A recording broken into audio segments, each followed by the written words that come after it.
Good evening, everyone, and welcome to Lacasse Park here in beautiful Tecumseh, Ontario, for what should be a big-time matchup here in the Northern Division standings between the visiting Lima Locos and the St. Clair Green Giants. I'm Justin Prince. Alongside me tonight is Bill Kelso for what is sure to be a big matchup, just half a game apart between these two teams in the standings. Well, it's certainly going to be an interesting affair, no doubt about it, in the Lima Locos. Batters will be Michelangelo, Beloso, Croy, Spratling, Diffley, Simon, Saris, Davis, Wiley, and Cole Baker, of course, is the pitcher here this evening. And Michelangelo will be the first batter to face the pitcher, Gage O'Brien. O'Brien, a big, tall right-hander. Yeah, looking to have a good start in this one. Last time he played against the Locos, got the victory. They're hoping he does the exact same thing, as you can see with his season so far, especially with his 44 strikeouts and 27 walks. Someone that is known to be able to control a lot of counts. First pitch of the game is low, 1-0. 1-0 to Michelangelo.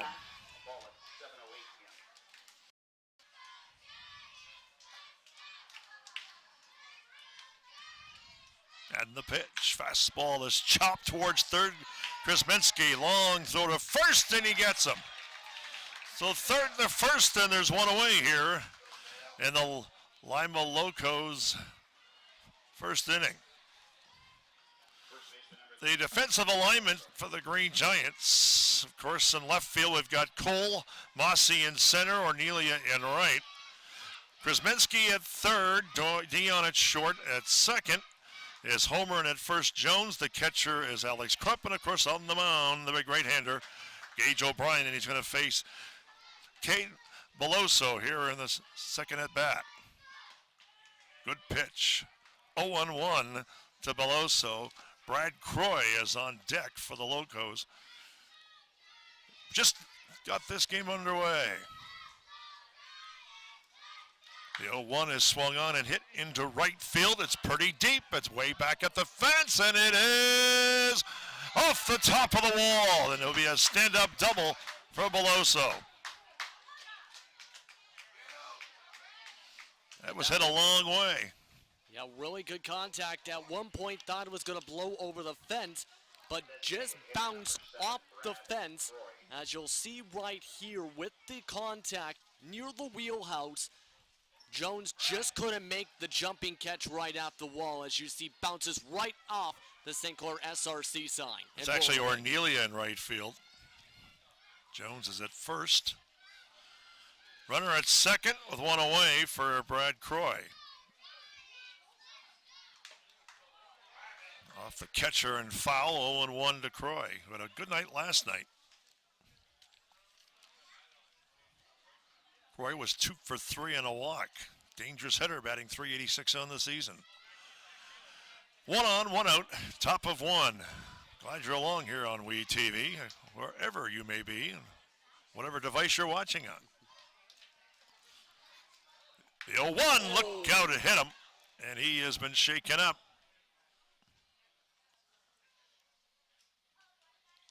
You never want to see a player hit in the head especially with a fastball like that. Take a look at this here.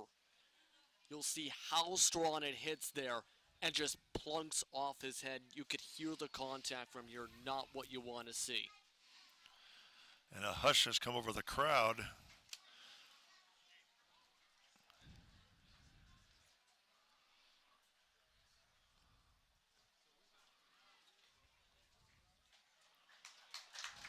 And it looks like they're taking him out of the game or moving. No, he's going to first base.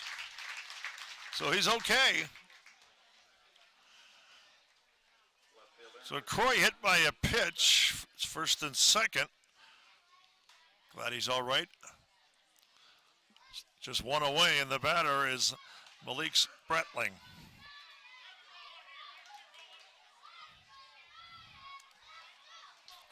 Spratling hitting .385 on the season. Went 0 for 4 last night. And the first pitch is in for a strike. It's 0-1 to Spratling. Michael Diffley waits on deck. Yeah, one of those strikeouts Spratling had last night was against with Cienfuegos on the mound. In the dirt, gets away from Crump, and the runners will advance. And now it's second and third with one away, and the Locos are threatening here in this first inning. Yeah, this is not the best start, I think, pitching-wise. Hitting a batter, having now a wild pitch of sorts going into the dirt and bouncing away to move both men to scoring position. The pressure's now on for O'Brien. The pitch to Spratling. Inside corner, it's 1-2. 1-2, the count on Spratling.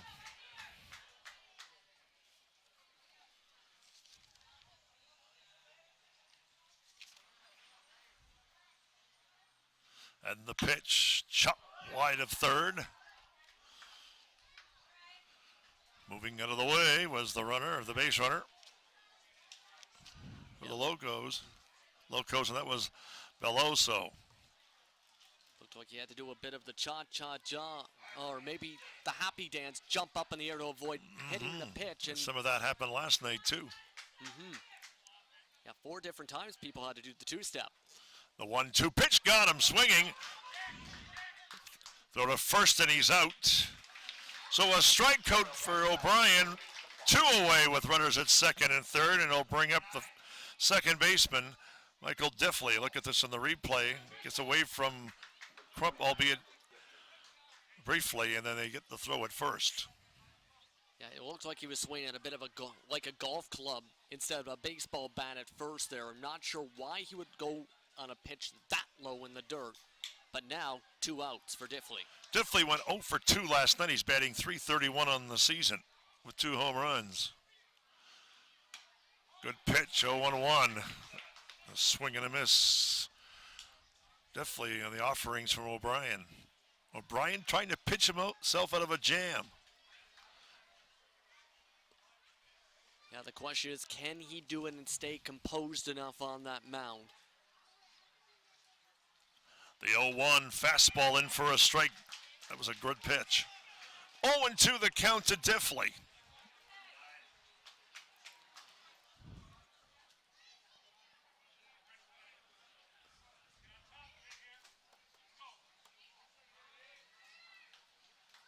Here's the 0-2. Strike 3, got him. 2 strikeouts the inning for O'Brien. No runs, 1 hit, and no errors. And look at this. Got him swinging, and no errors. And we come to the bottom of 1. We are scoreless and a pretty good comeback inning at the end there, certainly for Mr. O'Brien. Yeah, especially to get that kind of composure, to regroup, start throwing fastballs, trying to get things back together. O'Brien at times this season has had slow starts to his outings. Today, able to recover quickly after the double and the hit batsman to be able to keep things still, tied up at 0 into the middle of the first for the Green Giants offense. Look at the Green Giants dugouts. We can look at the Green Giants batting lineup. MOSSEY will lead off. He'll be followed by David Cole, Gibson, KRZEMINSKI, Miguel Cienfuegos, who pitched last night. The DH is batting in the cleanup spot, number 4. Harrison Jones, the first baseman, batting 5th. Gavin Homer, 6th. 7th is Ornelia. Alex Crump, the catcher, batting 8th. And the shortstop, Kevin Dion, batting 9th. And now we're going to face a pitcher by the name of Cole Baker. Yeah, 2-1 record on the season in 7 starts. Our ERA is pretty high at 10.31. And look at the walk ratio, 220 walks. So young man appears to have some control issues, has 13 strikeouts, and has pitched in 7 games. So Cole Baker on the mound for the Locos. And the defensive alignment, you've got Spratling in left, Davis in center, and McAngelo in right. Wiley at third, Simon at short, Diffley at second, Beloso at first. The pitcher is Baker, and of course the catcher is Sayers, who did not catch last night. He played, actually he did play catcher last night, 32 David Sayers. So that's the defensive alignment. And Carter MOSSEY getting set to step up to the plate to face Baker. The Green Giants here in the bottom half of their first inning. And MOSSEY is always a threat on the base pads when he gets on there. When it comes to stolen bases and runs, can he get good contact, though, to try and give the Green Giants a good sparks with their speed to start off tonight? MOSSEY was 1 for 4 last night. And as mentioned, he's batting .311 on the season. He's had a nice year, and he's Mr. Dependable in the outfield.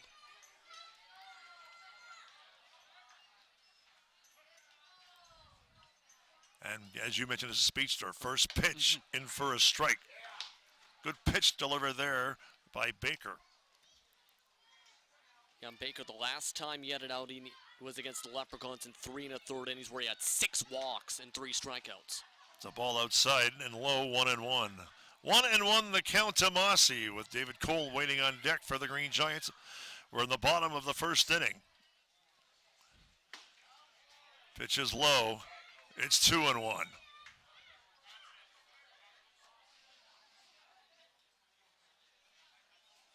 Two and one on MOSSEY.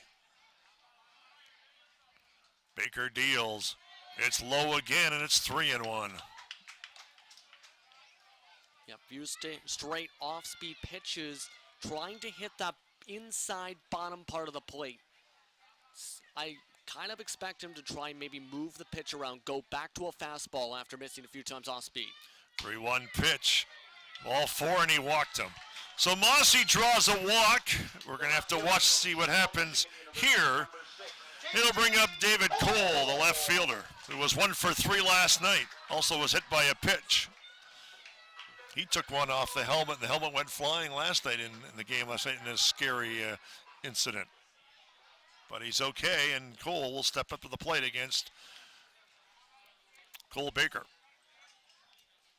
Cole hitting a healthy .294. Pitch in for a strike. It's 0-1 on Cole. Seems to start off tonight. Baker seems to be more comfortable with the fastball than he is with the curve. So expect him maybe to go more to that pitch tonight, maybe. The 0-1 is low and outside, 1-1. May get confused at times. Cole Baker is the pitcher, David Cole is the batter, so. It's the Cole and Cole show. Yes, it is. Speaking of shows. And the pitch curveball in the dirt, but nicely grabbed there by the catcher, Serres. And the count's 2-1. 2-1 to Cole. I take a look at MOSSEY at first. And the pitch in for a strike. It's now 2-2. 2-2 to Cole. Gibson KRZEMINSKI, who will bat left-handed, waits on deck for the Green Giants.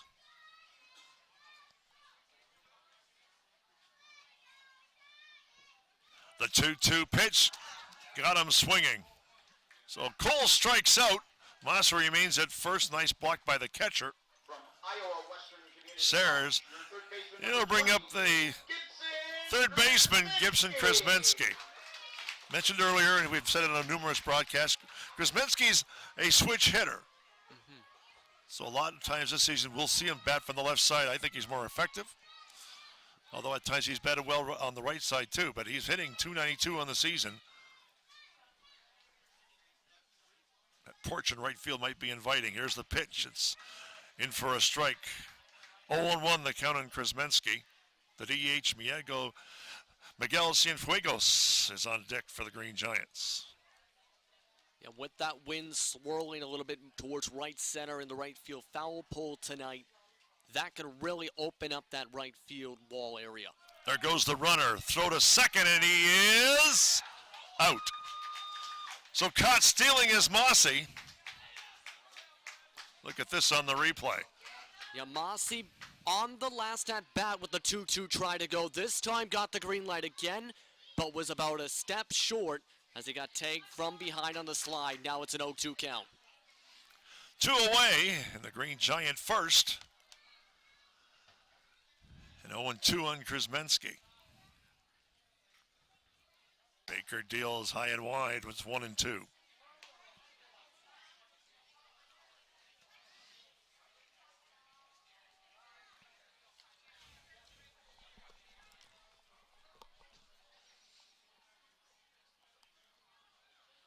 The 1-2 is low. It's 2-2. 2-2 to KRZEMINSKI. One thing I think the pitchers will learn from both teams is the low ball strikes may not be called. That's in the dirt, curved ball, and it's now 3-2. So the count is full on KRZEMINSKI. He might just get a pitch to hit. Yeah, especially with the full count. Expect this to be somewhere closer in towards the center of the plate, maybe in the strike zone. The 3-2. Ball 4, and he walked him. Actually, did he hit him? I think he did. I think it might bounced off the leg gap potentially there. It looks like it did because he has a slight hobble there. From Northwest Florida State University, number 13, Miguel Cienfuegos. We'll bring up Miguel Cienfuegos, who's a left-handed batter to face Baker. Cienfuegos pitched a great game last night. And over 7 innings pitched. And he's having a nice season at the plate, too. Native of Laval, Quebec. Pitch is low, 1-0. One thing about Baker so far, he's thrown a lot of low pitches. Yeah, there's only been a couple times he's really been trying to challenge up. He's been trying to nip the bottom. There's a blast into right field, base hit. KRZEMINSKI will hold up at second. It's now first and second with the Green Giants' first hit of the night. 2 away here in the first inning, and it will bring up the first baseman, Harrison Jones. He tried going back to that lower third again, but this time Cienfuegos timed it up as it was in the strike zone. Good contact to get a hit to keep this inning alive. Jones went 1 for 4 last night, but he overall has feasted on Locos pitching this season. Yeah, he's been very strong against this team. Has multiple hits, in fact. Last night came in 6 for 10, added a couple extra hits, 1 hit to those totals in 1 for 4. So he is really strong against Lima this season. Pitch is in tight, 1-0, the count on Jones. Runners at first and second, 2 away. Still looking for the game's first run.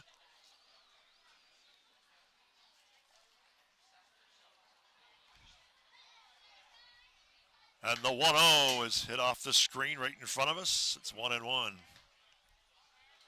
Come on, Justin, you got to catch that ball, okay? Okay, I'll make sure. You're younger than me. Of course, don't want it hitting your face. That's 1-1 the count. On Jones, curveball in the dirt, blocked by the catcher Sayers, and that's not the first time he's had to pick one out of the dirt. Yeah, a lot of times, especially the off-speed curve, it's been bouncing from the bottom of the zone right to the plate.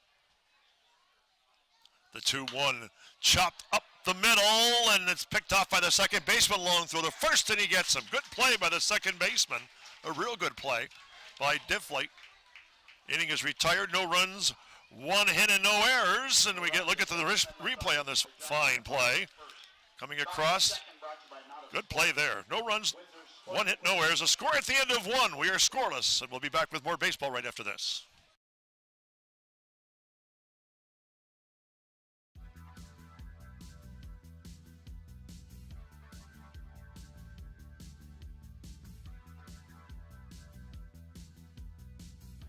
I am Nadia Komunic for the best in local programming. Watch WeTV.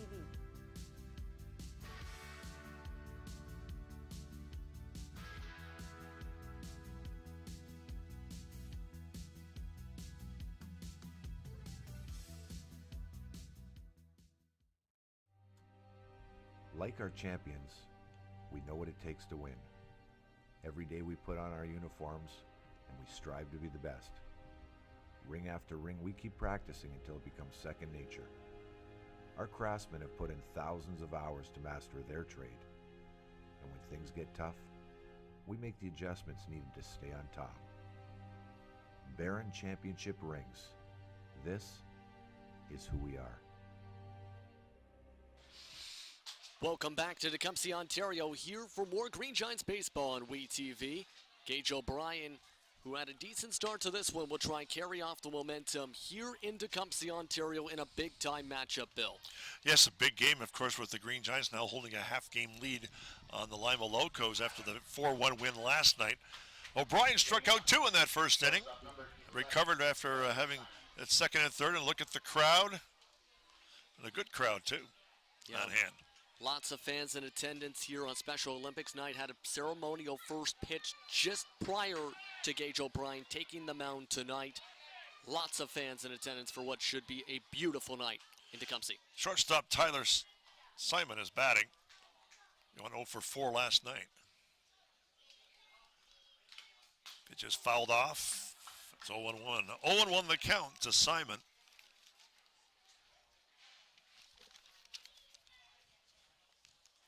He'll be followed by Daniel Sayers and then Jess Davis.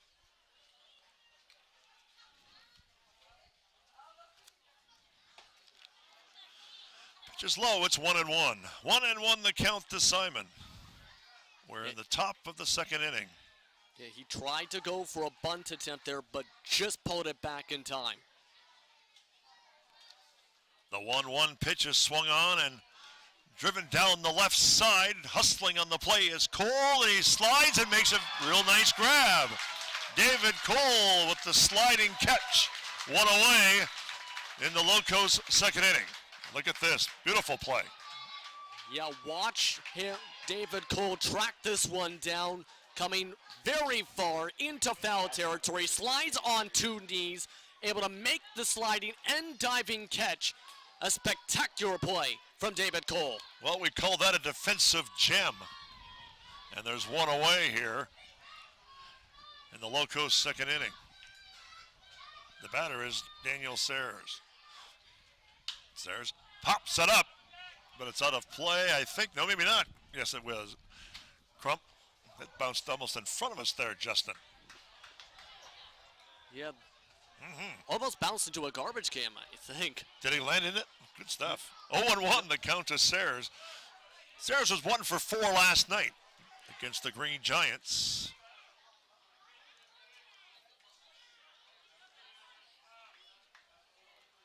O'Brien deals, it swung on and belted into deep left center field up against the fence. Oh, and not grabbing it there is MOSSEY. He's up slowly on the way to third. And the throw, and he is out. What a play from center field. MOSSEY throws out Daniel Sayers, and 2 outstanding plays back-to-back by the Green Giants. Look at this. Yeah, you see MOSSEY and Cole both tracking it down. MOSSEY tries to grab it against the fence, can't make the play. So Cole, who has a very strong arm, picks it back up, throws a bullet directly to third base to KRZEMINSKI, and gets him by about a quarter of a step to get the out. Great throw by David Cole. I apologize. We thought it was MOSSEY. He's the one that got shaken up, albeit briefly. And the Green Giants, with 2 defensive gems here in the second inning, have got the crowd into this one, and 2 out here in the second inning. That's prevented at least 1 run.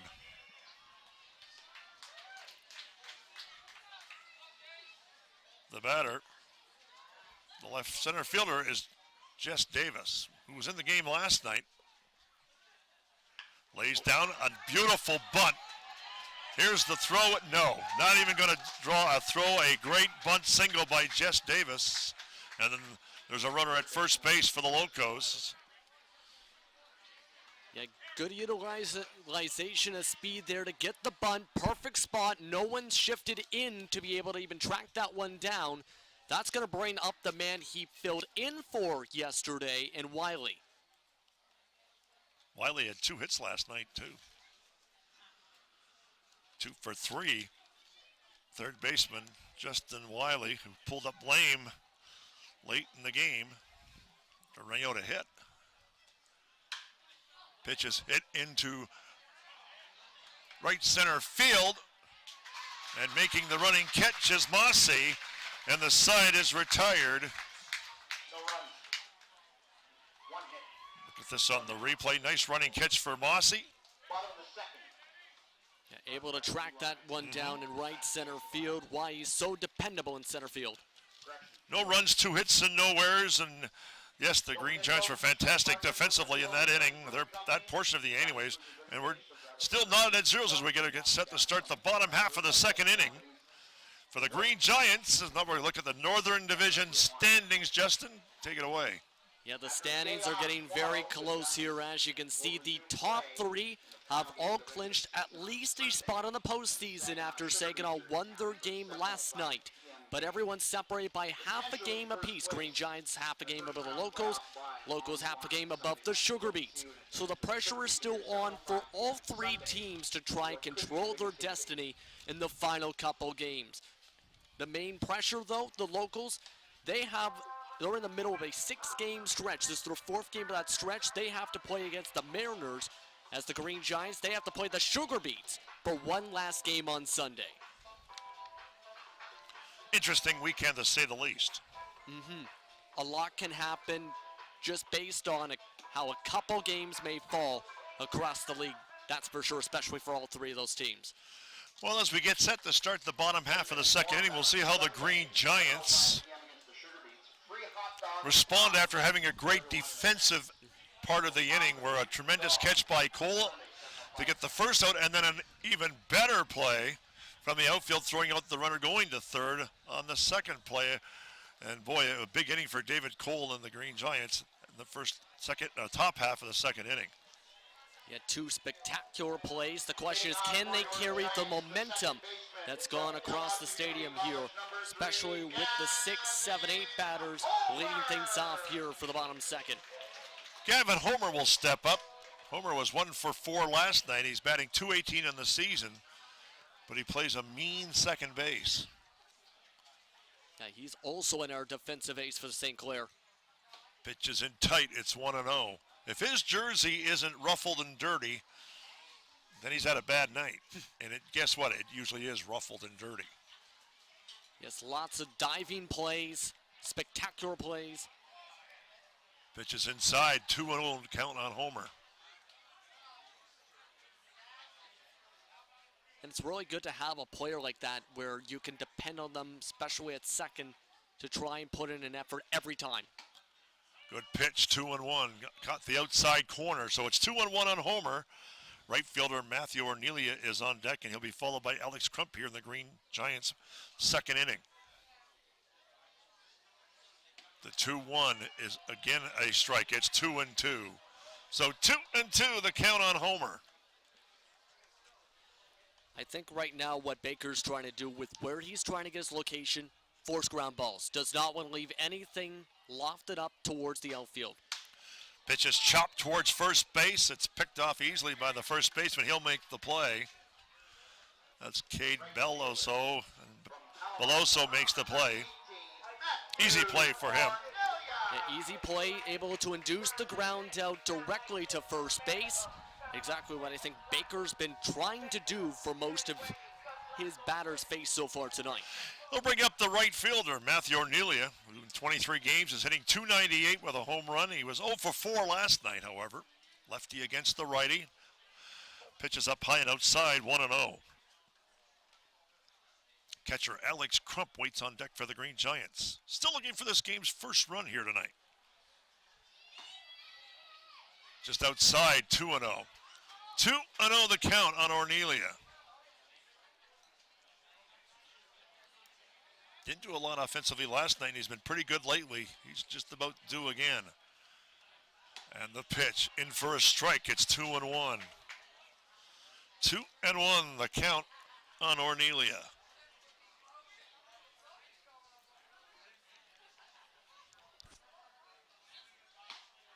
Outside, just misses. It's 3-1.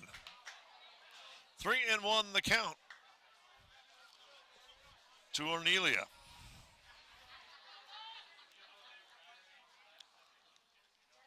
Baker deals outside and he walked him. So Baker issues his second walk of the game. He's also hit a batter.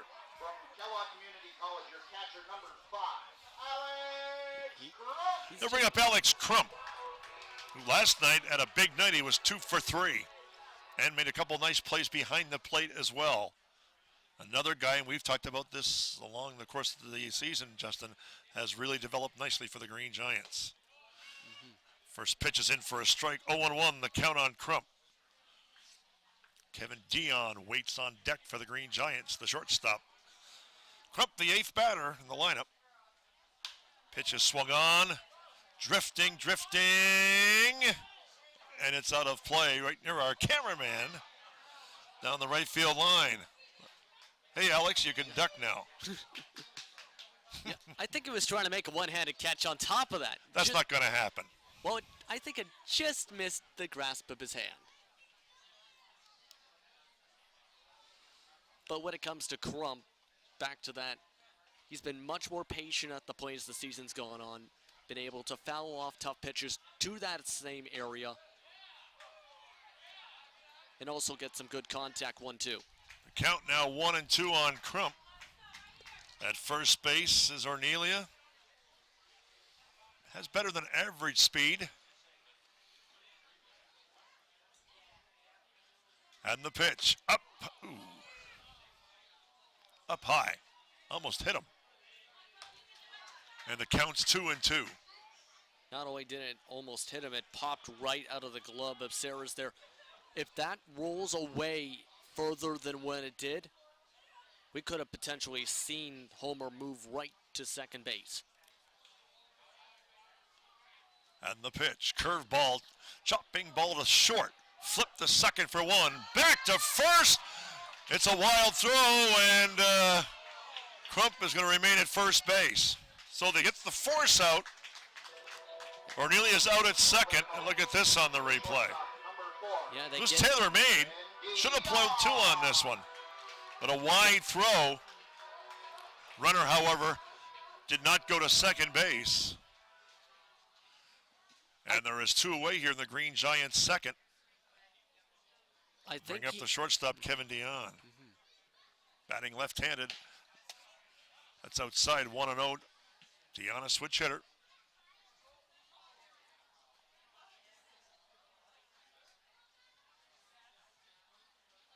Pitch is swung on, and it's slicing foul down the left field line. Good idea, but it went foul. It counts 1-1.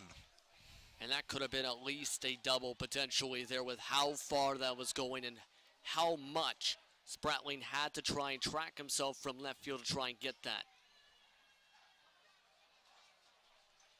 1-1 the count to Dion. Runner at first, 2 out, bottom of second.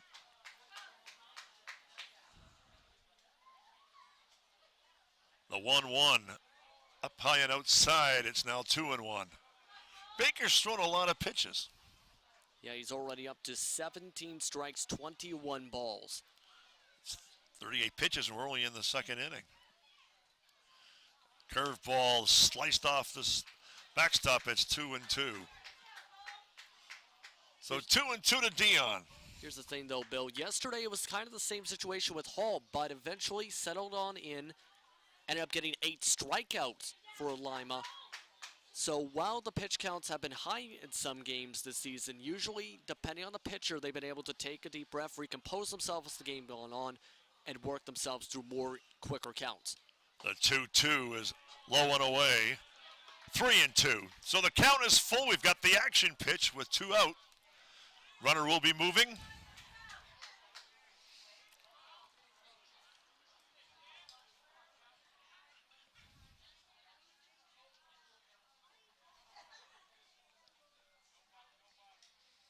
And the payoff pitch. It's ball 4. It goes all the way to the screen, and hustling to third is Crump. The throw, and he is out. So Crump is thrown out, stealing at third, and that ends the second inning. No runs, no hits, and no errors. Score at the end of 2. We're scoreless. We'll be back with more right after this. I learn by doing. I learn by reacting to a situation. St. Clair puts me directly into my industry. I'm dealing with real patients, real life situations. It's not just theory. It's not book work anymore.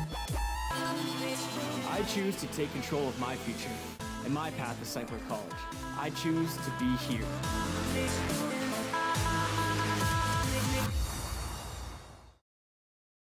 Did you know that the most severe injuries in our region are motor vehicle crashes? 65% of road fatalities last year were directly the result of distracted driving. 90% of injuries arriving in our emergency rooms are preventable. Our message to you this summer is, put down the phone. Just drive. Let's work together to keep our trauma stretchers empty.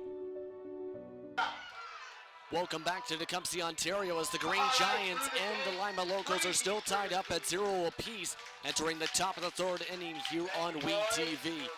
It's been becoming more of a pitcher's duel so far. Gage O'Brien settled on in after having some troubles in the first. The Green Giants offense had a couple good opportunities, but just couldn't capitalize after Alex Crum trying to move from second to third after a ball in the dirt got caught stealing by about 3 steps. Well, there's a lot of noise at the ballpark, so I didn't catch a lot of what you said there, Justin. So how have I said it? Hey, I agree with you. It was a little noisy back here, so I apologize if it was a bit of a distraction. Nevertheless, we get set to start the top of the third inning, and it's the top of the batting order for the Lima Locos. It'll be Angelo, Beloso, and then Croy, the first 3 batters scheduled to bat here for the Locos here in this third inning. Again, we're still looking for our first run of the night. Pitch is low and outside, 1-0. Angelo was 2 for 4 last night. Had a pretty good night.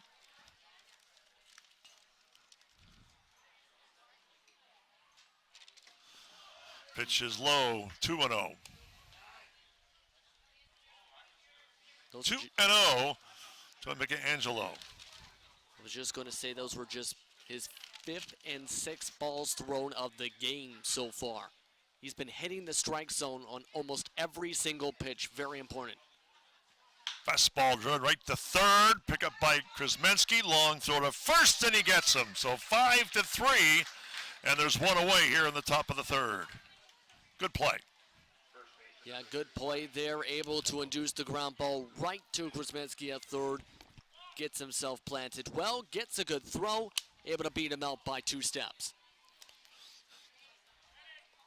We'll bring up the first baseman, Cade Beloso, who doubled his first time up. He was 0 for 3 last night. Had a double off the fence in the first inning.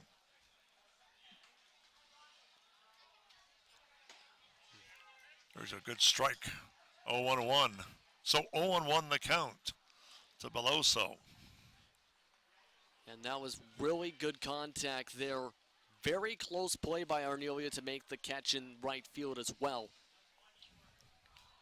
Wonder if he'll try and carry something deeper. The 0-1 is driven to center field. Base hit for Beloso, and it's his 2nd hit of the night.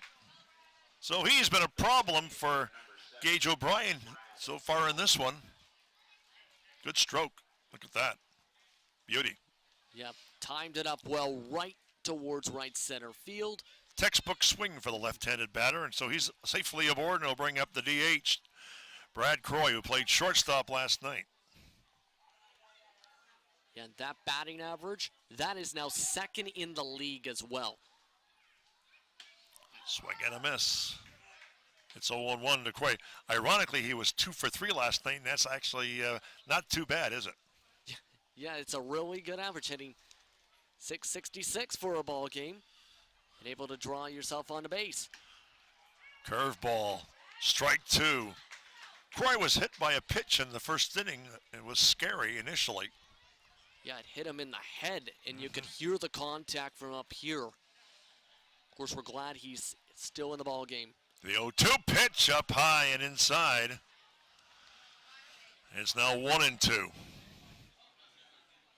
And that was another up high pitch trying to hit the inside upper corner. That almost came up and hit him. Got to control that pitch tonight. And the 1-2, just getting a piece, was Croy to stay alive. Malik Spratling, the left fielder on deck for the Locos.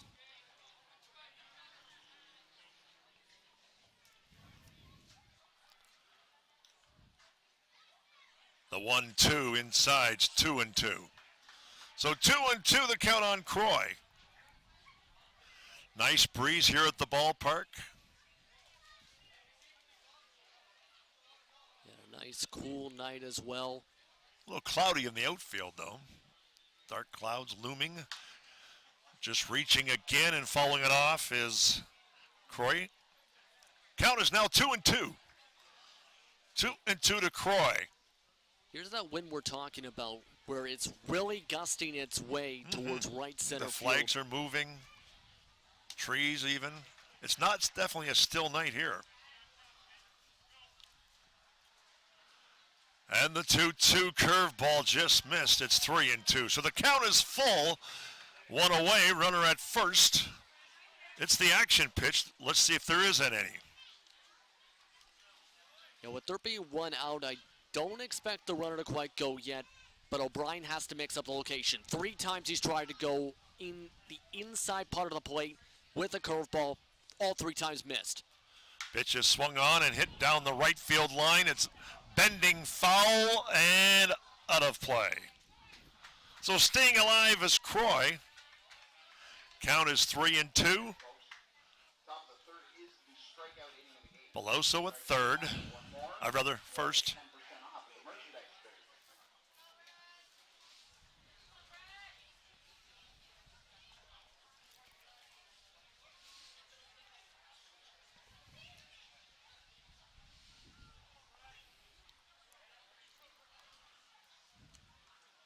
The 3-2 pitch got him swinging on a nice curveball.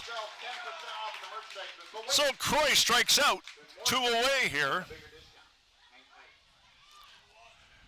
in the 3rd inning, and it will bring up Malik Spratling, who struck out his first time up. That's the 3rd strikeout of the night for O'Brien here in the 3rd. Big strikeout. Croy's been a tough out this series. Yeah, he's been battling away on a lot of at-bats. Good to finally able to get the strikeout on him in there. Curveball. Did he go? No. It's 1-0, the count to Spratling.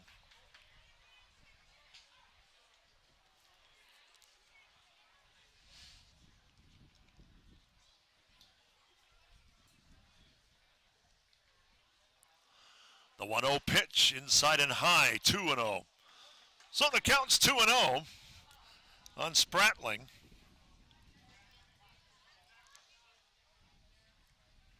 Lights are on here at the ballpark.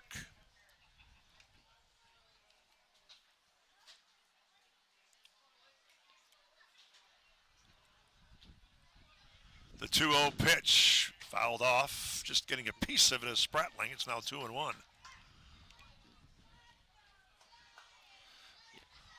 Michael Diffley awaits on deck should Spratling do anything here for the Locos here in the 3rd inning. The 2-1 pitch is swung on and hit into left field. Cole with the running catch. He'll make the grab, and the side is retired for the Locos. No runs, 1 hit, no errors. And the scores, we come to the bottom of 3. We're still scoreless here at the ballpark between the Locos and the St. Clair Green Giants. And at this time, Aaron Sanders has a special guest down the first baseline. Aaron, take it away.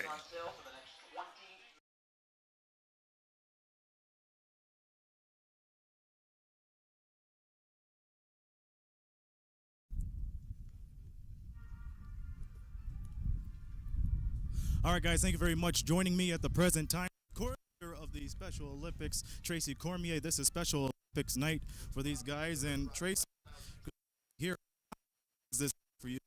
Have this in honor. For having us. It's great just to get the kids out in the community, to be part of the baseball, and they all love it, so just to be part of. So we see how competitive these your bunch. We have 3 level softball teams that are lower functioning, mid functioning, and higher functioning. So our higher functioning team is quite competitive, and they're at the B level for our divisions, and play very well. How important is it to have an outing like this, especially down in the local community? Very important. So they get the awareness. People know that Special Olympics is out there for anybody with intellectual disabilities, and it allows them to see other venues and different games. Thank you for your time, Tracy, and have fun out there. JP, Bill, back to you. Thank you very much, Aaron.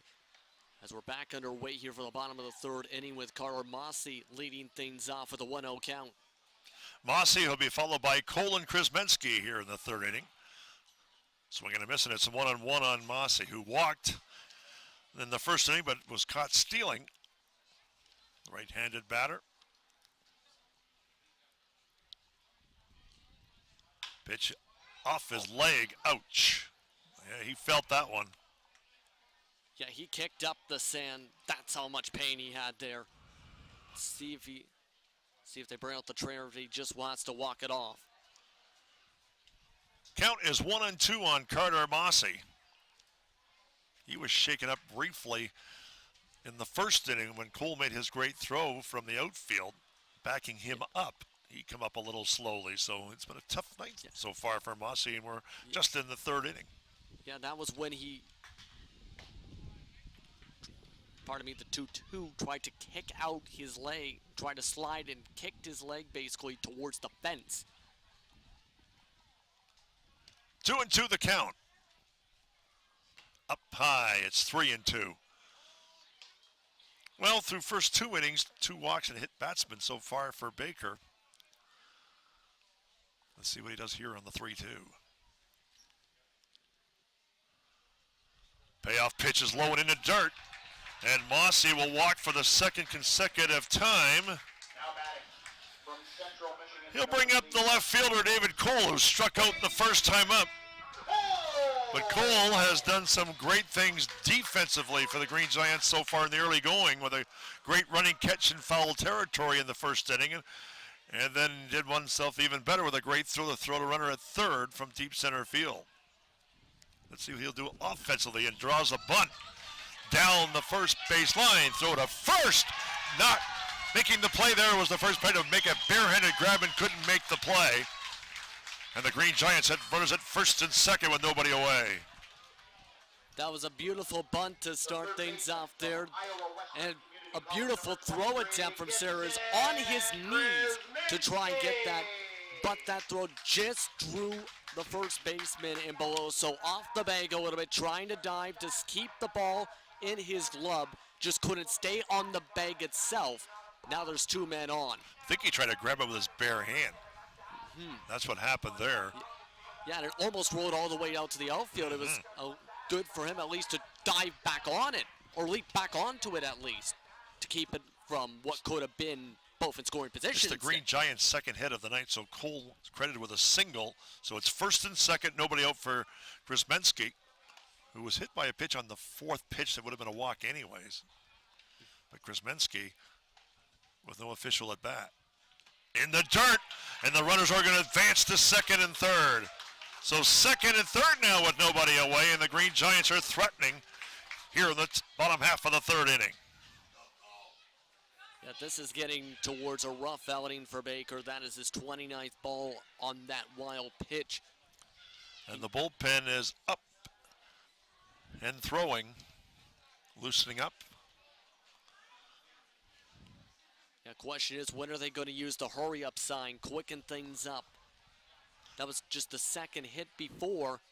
You don't want this game to get out of hand, though, with an already high pitch count. Well, he's walked at least 1 batter an inning in this game. And throw more balls than strikes. That pitch is low. It's 2-0. 2-0 the count on KRZEMINSKI, with MOSSEY and Cole on the base pass. And Miguel Cienfuegos waiting on deck. They're definitely loosening it up in the Locos bullpen. And the 2-0 pitch is outside, make it 3-0. Well, the count 3-0 to KRZEMINSKI. There is a base open. Let's see what happens here. Here's the 3-0. In for a strike, it's 3-1.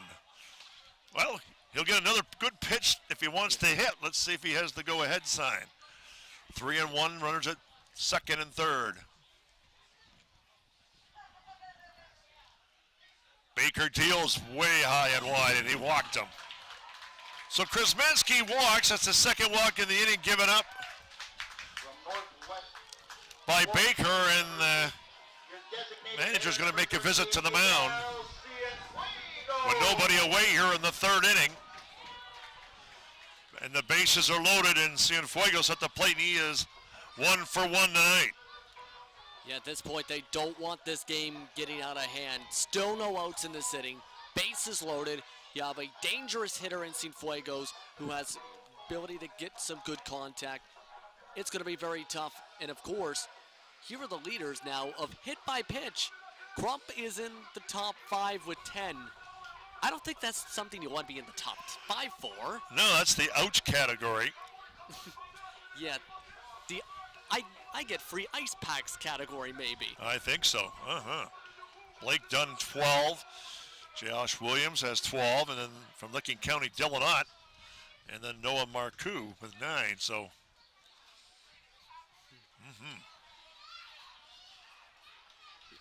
and the pitch, curveball is up high and outside. 1-0 to Cienfuegos, and they're intensifying the throwing in the Locos pen. Yeah, they have a right-hander up. They're going to have to at least have him face a couple more batters. That's a good pitch. Drops another curveball, this time in for a strike. It's 1-1. 1-1 to Cienfuegos. Bases loaded, nobody away. And the pitch is another curveball in for a strike. It's 1-2. So 1-2 to Cienfuegos. Harrison Jones waits on deck for the Green Giants. Here's the 1-2 fastball is outside. It's 2-2. 2-2 to Cienfuegos. Green Giants trying to start a rally. Curveball chopped wide of third, and he stays alive. Count remains 2-2. And I think the message might have been to Baker, stop going for those lower third pitches. Try and lift the pitches up in the zone a bit. Try and make sure you get those strikes. Here's the 3-2, swing and a miss, he got him. Cienfuegos strikes out, that's a big K for the pitcher Baker. Here in the third, one away, but the bases are still loaded. He'll bring up the first baseman, Harrison Jones, who grounded out the second his first time up. Baker trying to pitch himself out of a jam. Walking a tightrope here in the third. Curveball is up high, 1-0. Yeah, it's definitely a balancing act because you do not want to allow runs. Ball is belted off the backstop. It's now 1-1. Good rip by Jones, but it goes foul. Jones, a big guy at 6'3", 225. Here's the 1-1 in the dirt. And look at this. Going back, got a run down, MOSSEY. MOSSEY is out. But the runners advance to second and third with 2 away. The Locos caught a pretty good break as the ball went to the back of the backstop. It bounced right to the catcher. Watch this while we get the tail end of the rundown. This is the third time that someone's been tagged up between third and home in this series from the Green Giants. I don't know what they were trying to do there. I think they weren't expecting to bounce as hard as it did on the backstop right. Oh, that was totally unexpected. That was a good break there for the Locos. If that ball dies up against the backstop, he scores. Instead, it came alive. Yeah, this game would have been wide open if that would have happened. Pitch to Jones in the dirt again, but blocked nicely by Sayers, and he's getting some work here tonight. And the count is 3-1. Gavin Homer waits on deck. If Jones can get aboard.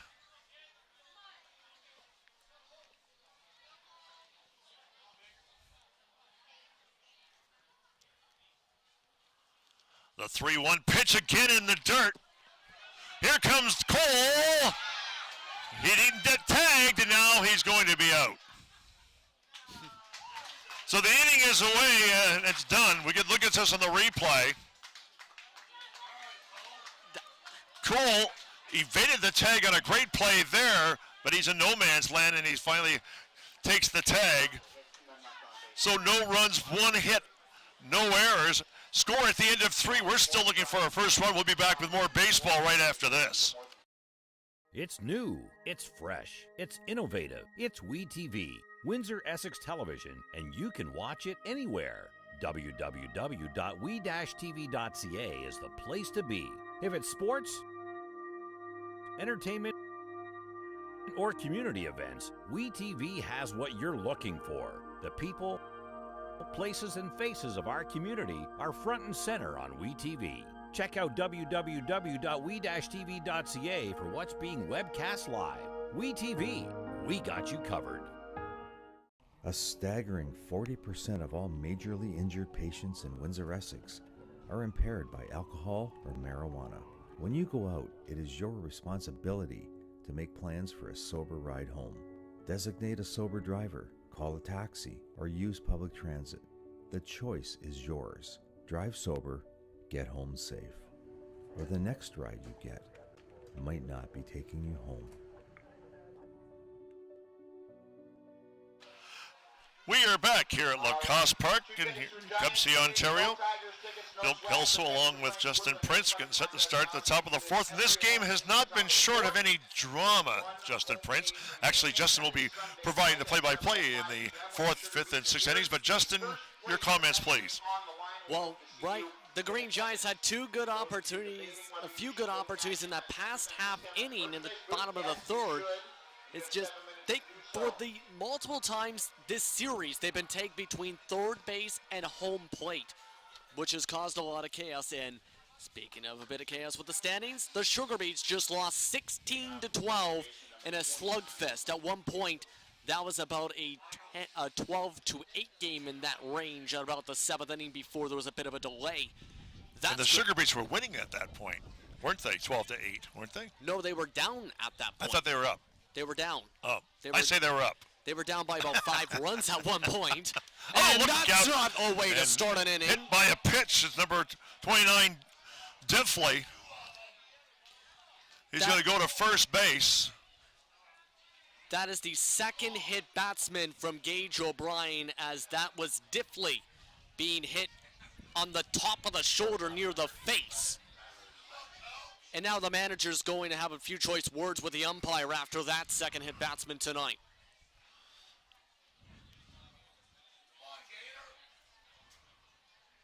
So a runner at first on the hit batsman for the Locos, and it'll bring up Tyler Simon. Yeah, now it's about trying to regain control in this game, as now this is man now at first with no outs here on the top of the 4th inning here on WeTV.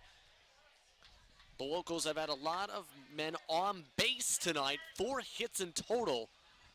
Not able to bring anyone home yet. This just swung on. It's down the right side. And it's going to be... It's out of play. So 0-1 now, the count to Simon. Sorry. It's all right there. But the 0-1 game's getting very interesting here in Tecumseh. Tyler Simon's 0-for-1 today, as he'll face the 0-for-1 count.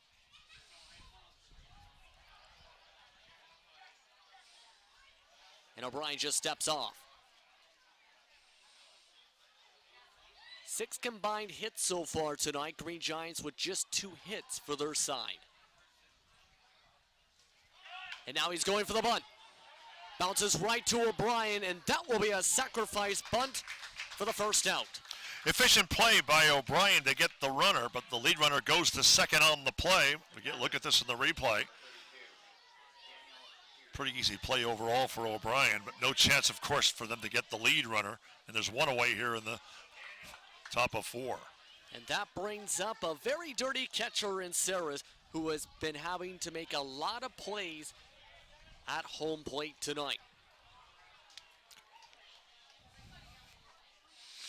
O'Brien groups. Here's the first pitch. Inside, just misses the zone, 1-0.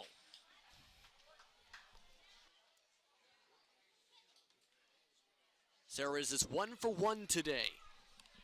Hitting .338 on the season, including that 1 for 1. Inside again now, 2-0. Both of those curves there, Bill. Yeah, he's got to get over the plate, that's for sure. The pitching a little more, too much inside, I think, Justin. See if he tries to maybe bring that from the inside more towards the outside. Here comes the 2-0. Swings and misses for strike one. Well, he may have heard me. May have heard you, may have thought. Great idea. Throws the fastball in the bottom outside part of the plate.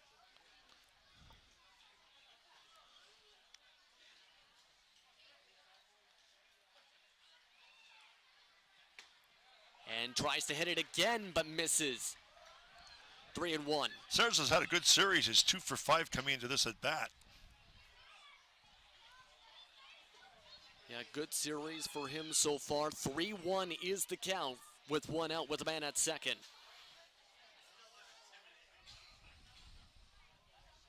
Here comes the 3-1. Good contact up the middle. MOSSEY tracks it down in right field. Able to be thrown to the cutoff man, but that brings in the first run of the game. And the Locals now lead 1-0. Well, they draw first blood on the pretty solid hit up the middle there, delivered by Sarah's the catcher. And too deep is MOSSEY to get the runner at home, and they cut it off in between the mound to prevent the runner to go to second base. But Sarah's with a nice single. He's 2 for 2 on the night. And it's the first run of the ball game. And just the second run for Lima the whole series. After having double-digit scoring in the previous series back in early July. That's going to bring up now Davis.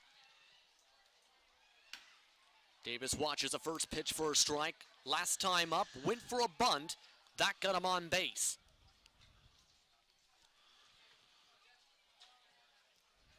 Also was a pinch hitter last night. Pinch runner, pardon me, and ended up having an at-bat. Smacked down the right field line, but just foul. Good rip, but just missed having it hit fair. That would have been extra bases. Yeah, now they'll all move back and shift around once again. Still a man at first with one out. The Lima Locos lead 1-0 after getting an RBI single to center field.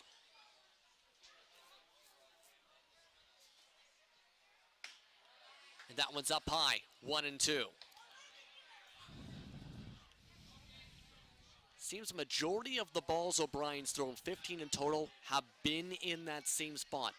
Around that, to his right side, missing the corner.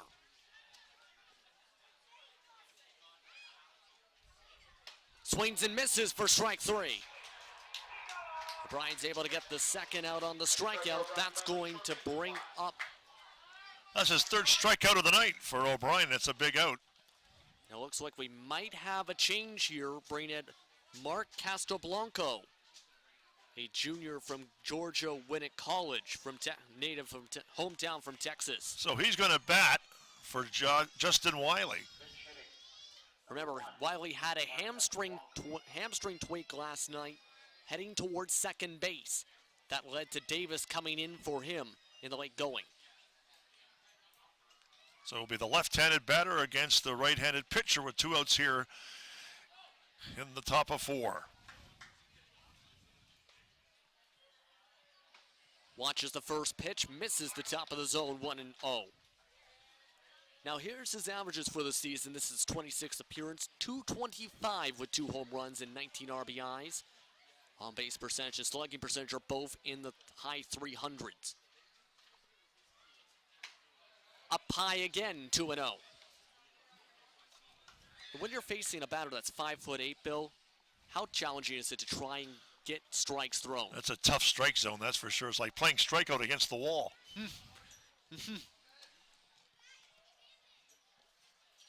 Here comes the 2-0 meanwhile. Just taps it foul to make it 2-1.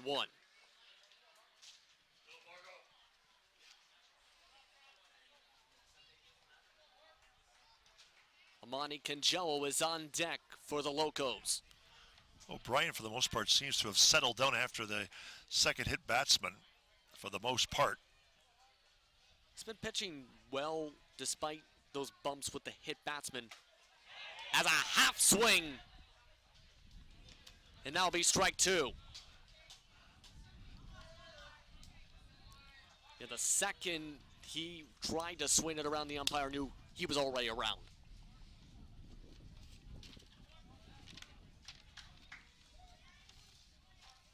The 2-2. Misses the top of the zone. We're now full 3-2. A bit high on the batter, who, as we mentioned, is not tall at 5'8", so that's a tough out. And now the runners will be going as well. Gage O'Brien trying to keep it a 1-0 game here. Action pitch. Chopped down the right field line, but foul. It's certainly an easier strike zone if I'm batting. I'm 6'4". And now, question is, will O'Brien be able to get into that strike zone or draw Castro out of that said zone?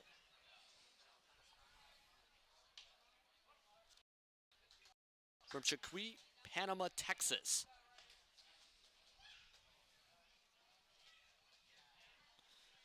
And that one's in the dirt as that's going to be a walk. The Sarahs as though going straight to third, but he's going to be out by a mile. And after the top of the fourth, one man left on, one hit, 1 run scored. As the Locos now lead 1-0 as we head to the bottom of the fourth here on WeTV. Bill, your thoughts?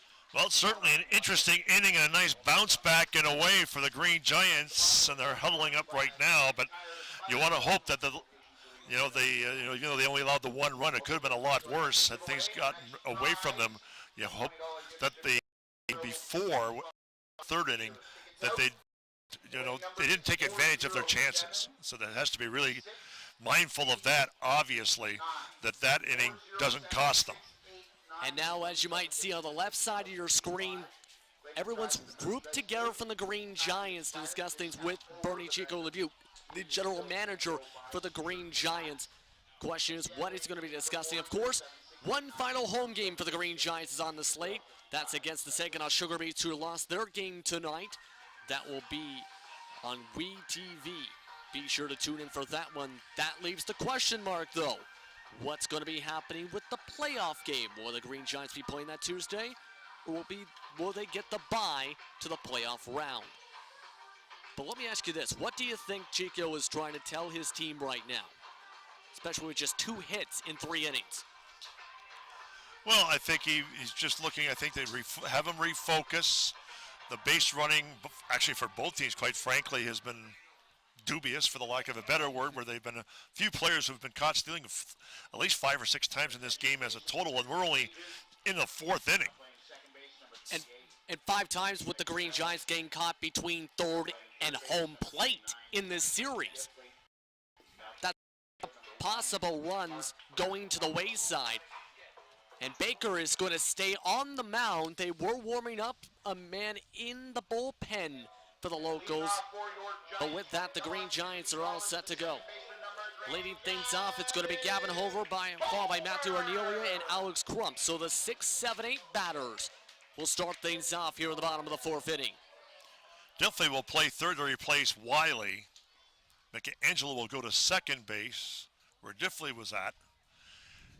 And then Castablanco will go into right field. And if you can remember that, a lot of changes here in the 4th inning. Trying to change things up. First pitch is in for a ball. 1-0 is the count. And Homer watches the second one as well. 2-0. Ended up getting a ground out in his last out at bat.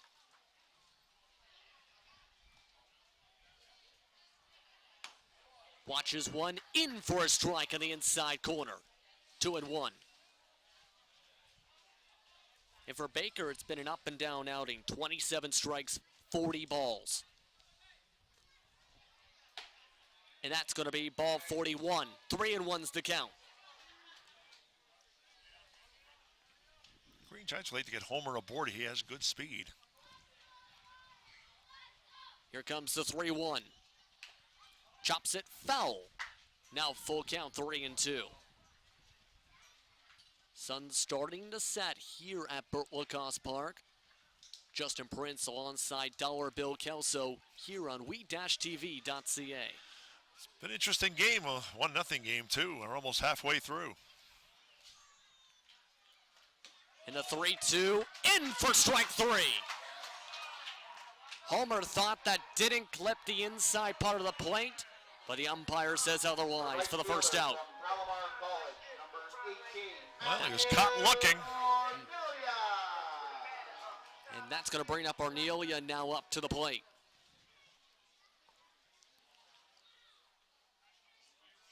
Has been walked at least once today. Going to watch the first pitch for a strike. It's 0-1.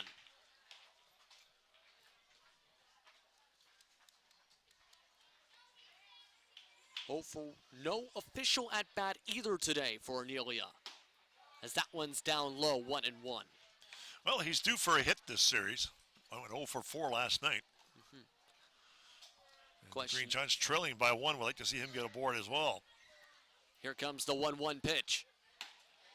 The curveball in for a strike, 1-2. That was a lovely curve there delivered by Baker. From all the way from near the top of the zone to just at the bottom part of the zone. It's called falling off the table. 1-2 coming. And that one fell off the table and bounced off the floor. It's 2-2. Oh, Justin, I have taught you so well. That's what happens when you work with the icon. 2-2 coming. 2-2, chopped to second. Diffley the throw to first and gets out number 2. That's actually Angela's again. He changed positions with Diffley. Diffley went to third with Wiley out. But you're right, nice play. His first play of the ball game at second base, and there's 2 away. Here in the Green Giant 4th. Apologies for that quick mix-up. That's going to bring Crump up either way. Crump, he's 0 for 1 today with a fielder's choice his last time up. Inside up high, 1-0. For the locals, they felt the need to be more aggressive at the plate and has Crump towards right center field. 3 are tracking it down, and it's caught by the center fielder. And with that, the side is retired. No hits, no runs, no errors. And with that, the Green Giants still trail 1-0 to the locals. We'll be back with the top of the 5th right after this.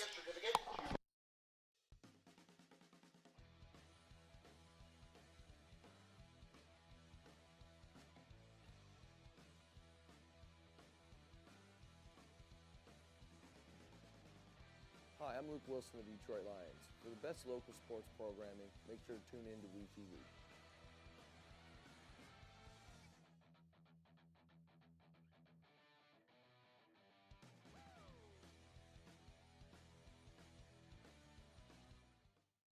A staggering 40% of all majorly injured patients in Windsor-Essex are impaired by alcohol or marijuana.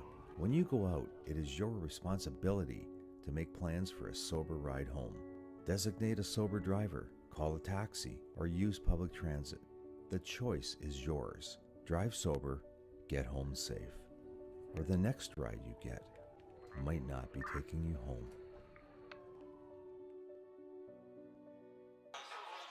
Welcome back, everyone, to Lacasse Park here on WeTV as the Green Giants trail 1-0 to the Lima Locos as we head into the top of the 5th inning. 5 hits so far for the Locals, just 2 for the Green Giants, as right now everything tries to settle on down.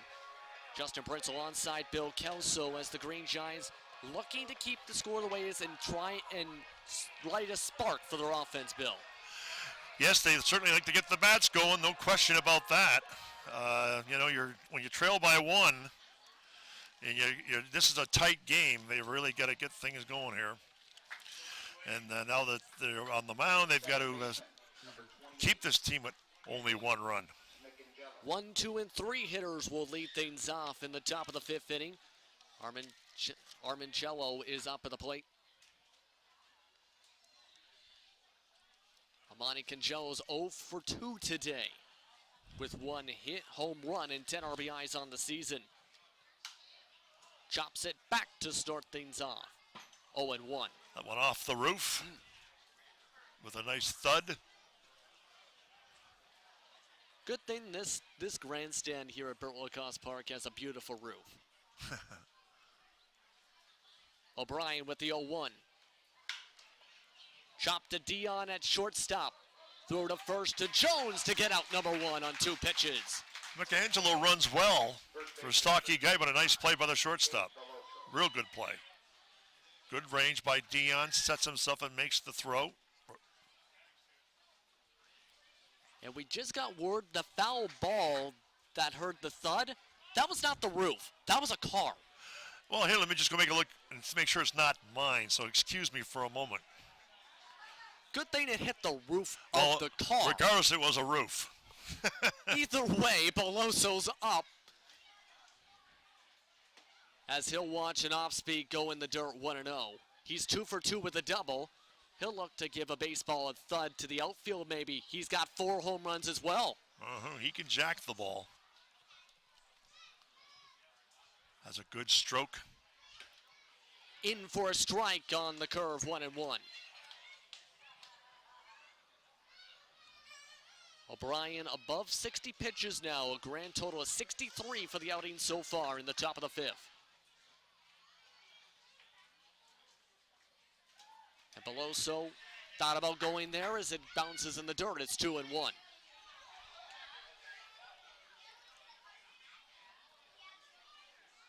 Pardon me, they ruled that as a strike, it seems, 1-2.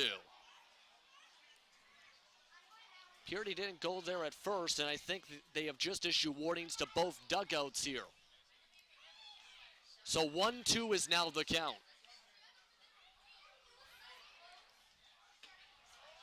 Tries to go around again this time for a ball, 2-2. Identical pitch, just didn't get the result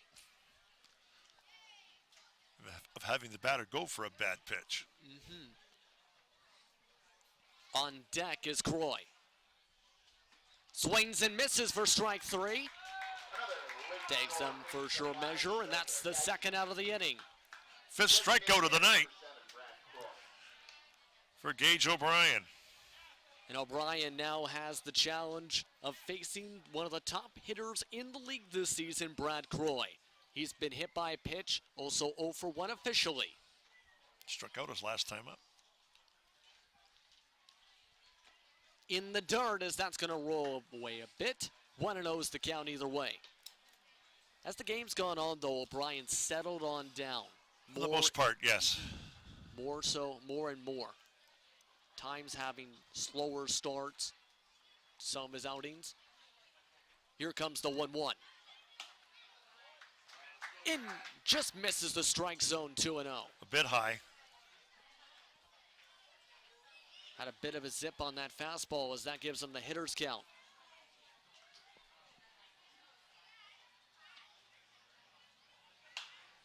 This one fouled down the right field line as a bunch of children will chase after that one. It's 2-1.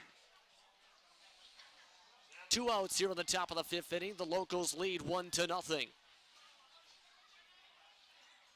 Green Giants currently lead the Northern Division standings by just half a game over Lima. Croy hits this one fair towards center field. MOSSEY able to track it down, but either way, that's a base hit. A slicing single off the bat of Brad Croy, and watch this. Yep, good stroke. An effective single to get on base. And he's a tough out. We've talked about this all series.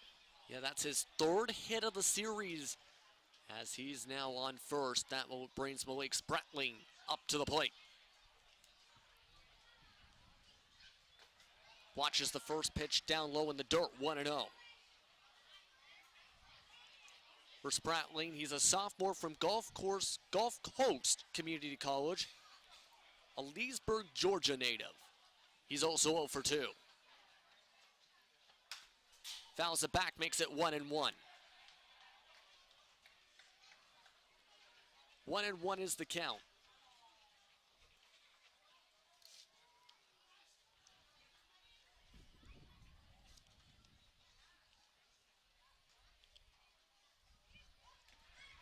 Swings at one in the dirt for the second strike, 1-2. Yeah, he took a run at the sweeping curveball, and he's not happy with himself on that pitch. Not a good quality swing, to say the least.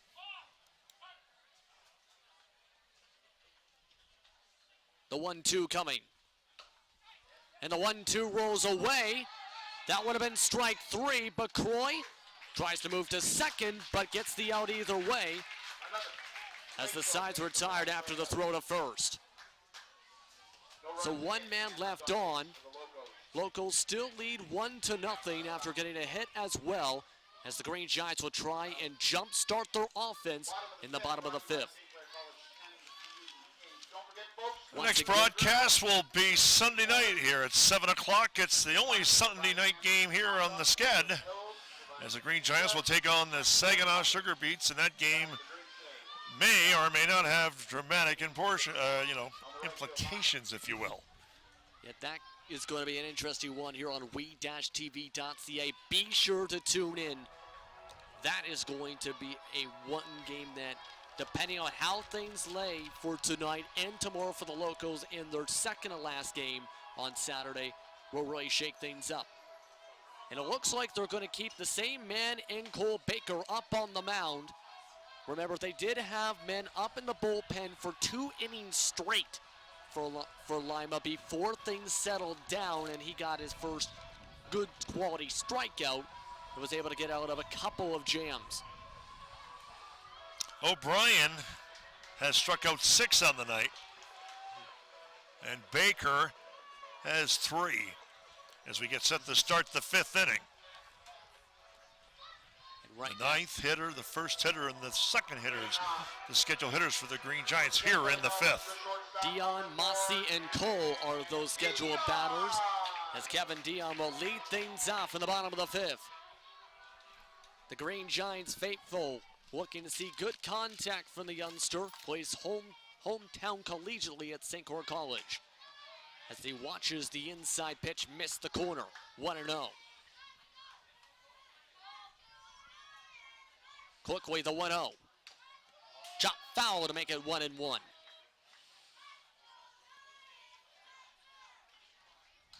Dion, known for his speed, also has good contact ability up at the plate.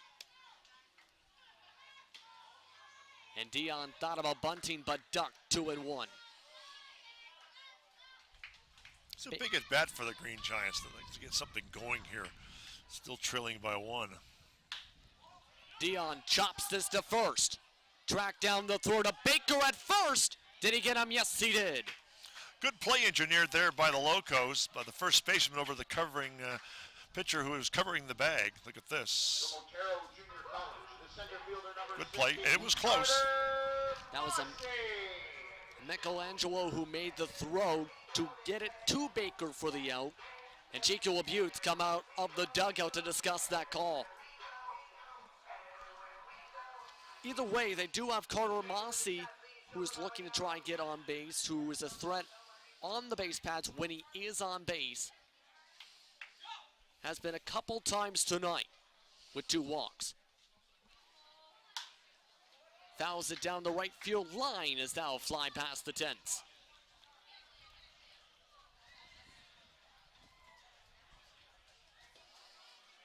Carter Mossey, 6 feet, 190 pounds. And having to move that 6-foot frame back to make it 1-1. Has been caught stealing twice tonight. And has snuffed out some rallies, unfortunately. Watches the pitch down low, 2-1. As the Green Giants bullpen gives them a round of applause for taking that pitch. But it's been a very tough game, as you said, on the base pads. Look out, did it hit him? Yeah, no. I thought it did. He reacted initially that he did, but he didn't. Almost clipped him. Yeah, it was close. 3-1's the count.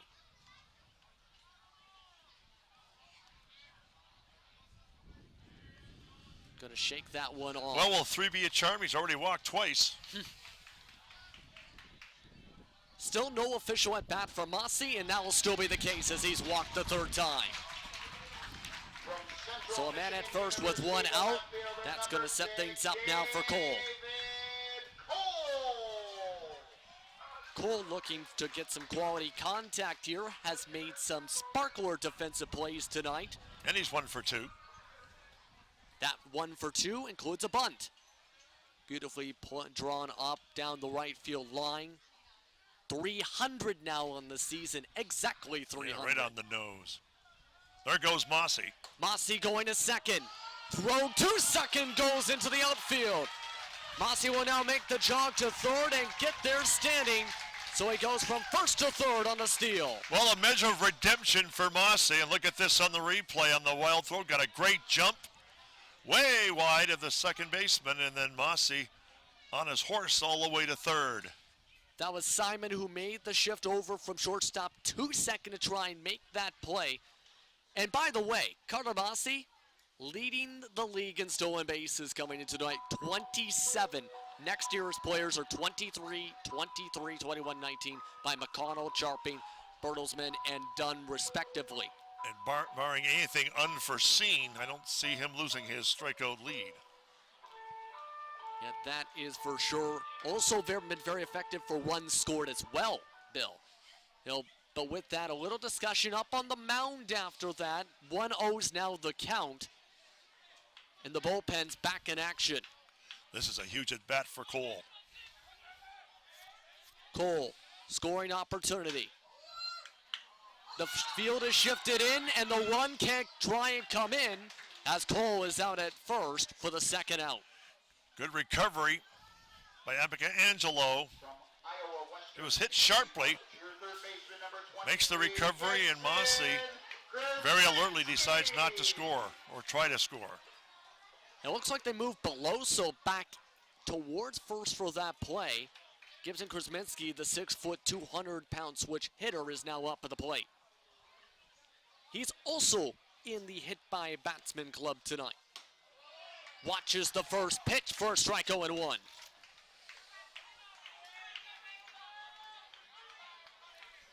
Very intense game here in the GOSCL for the Northern Division standings. KRZEMINSKI up the middle, base hit. MOSSEY will come home to score as Gibson KRZEMINSKI gets the RBI single with 2 outs. A big hit, monster hit by KRZEMINSKI to tie this one up here in the 5th. Solid hit up the middle, past the outstretched shortstop, and MOSSEY scores easily. And this one is knotted at 1. And now that really will help the Green Giants here. Able to maybe jumpstart their offense even more. Just their third hit of the ball game brings up Miguel Cienfuegos. And I think redemption for MOSSEY after some tough times at the bases earlier in the contest. Here comes the first pitch, in for the curve for the strike. 0-1's the count. Cienfuegos is 1 for 2 on the night. The other time being struck out. Half swing in the dirt. Did he go around? Had to go towards the second base official. It's the second strike, 0-2.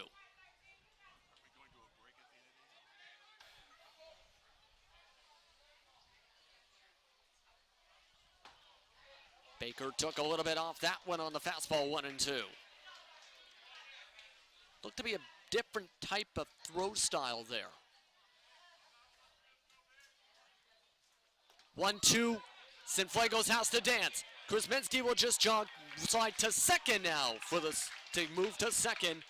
He's now in scoring position after that one. Big pitch coming up too for Baker with a 2-2 count and 2 away. And now with KRZEMINSKI in scoring position and this game being knotted at 1. Cienfuegos waits. Baker with the 2-2. In for strike 3. Strikeout number 4 for him in this one, and the side is retired. So 1 run comes in to tie it up at 1 apiece with 1 hit, 1 man left on. as the Green Giants look to try and keep it that way for the top of the sixth. As real quickly, let's take a look at the run leaders. We mentioned Carter MOSSEY, how he's been this season. 38 total runs. That was one back for the lead in the GOSCL this season behind Trey Compton and Griffin Bernardo from Hamilton and Cincinnati, respectively. Blaine Krim, who's had a great season for Southern Ohio with 35 behind him, along with Ty Sunken, his teammate. But with that, we'll be back in just a moment here on WeTV for the top of the sixth inning from Tecumseh, Ontario. The job market has changed, and I have to adapt. I'm not just getting theory, I'm getting skills. A degree isn't necessarily a pathway to their career. Being industry ready is. I choose to take control of my future, and my path is St. Clair College. I choose to be here.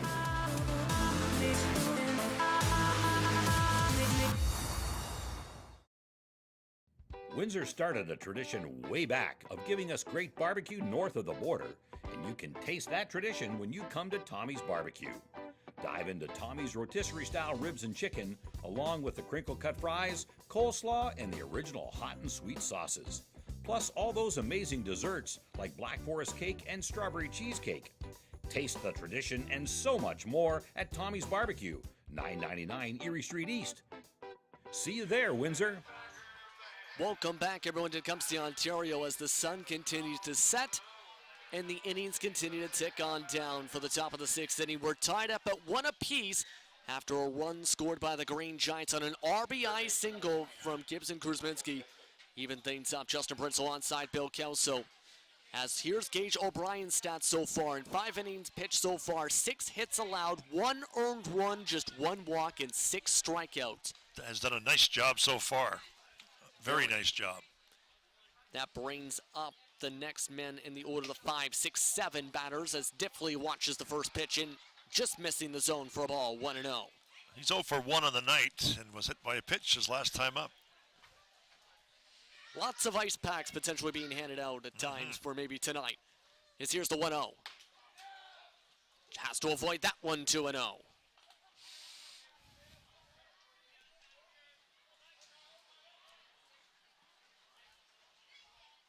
see the stats there. Also came in for that first run of the game. That was in the top of the 4th inning. O'Brien will step off meanwhile.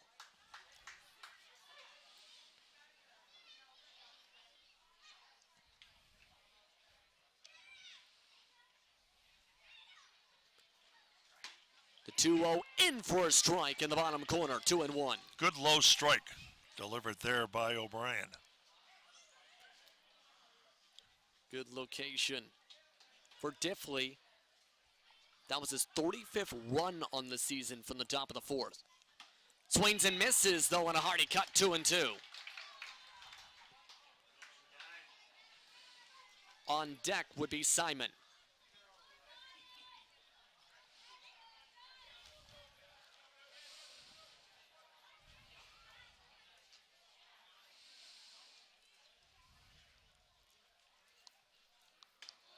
And that curve misses, 3-2.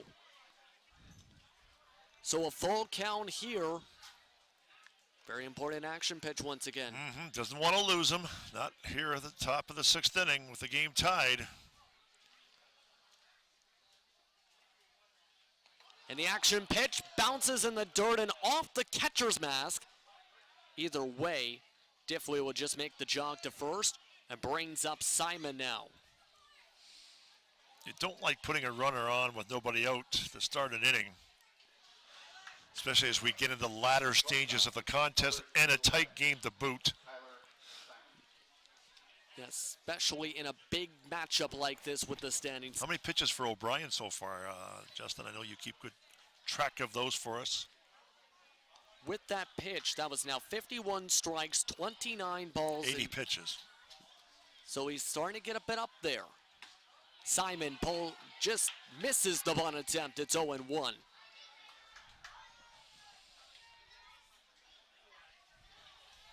Simon will have Diffley at first after the walk.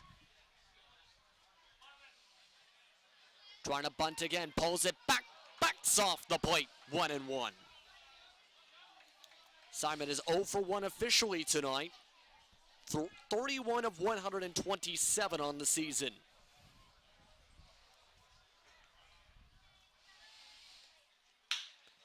Smacks it through the shift past KRZEMINSKI and along with Dion. Well, the Locos are threatening with a runner at second and nobody away, and that's going to get the bullpen up. Pretty solid hit, but the Green Giants defense had shifted. Yeah, that brought KRZEMINSKI in a little bit more because originally he would try to go for bunt 2 times before, pulled one of those attempts back. Then he goes and swings on the 1-1. Now that's going to bring up Serres. He's 2 for 2 today, hitting .346.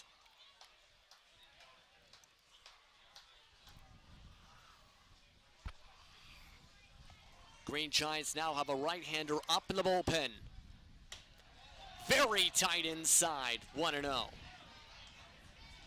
And O'Brien continues to try and hit that tight spot, but seems to hit in near the same location, no matter what side the batter is on the side of the plate.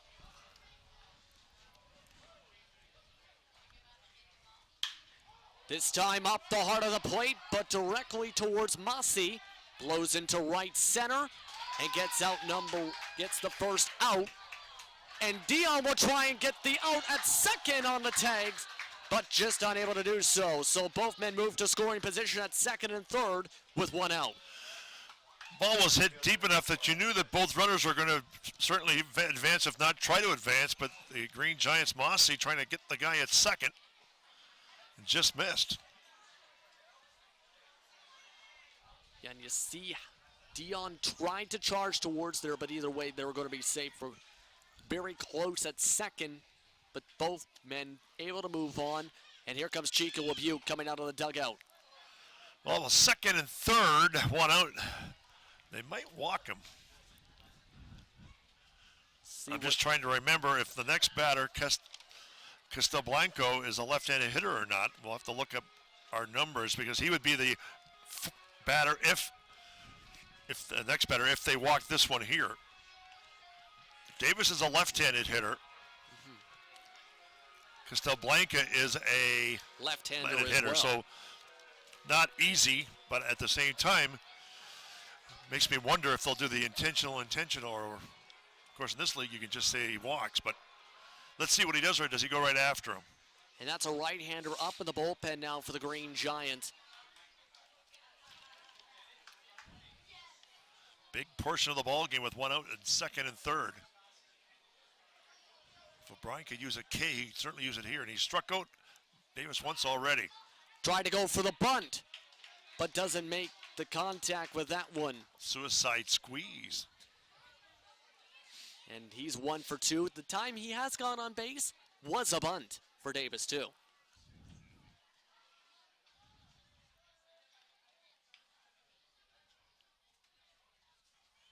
Here comes the 0-1. In the dirt, makes it 1-1. 1-1 is the count.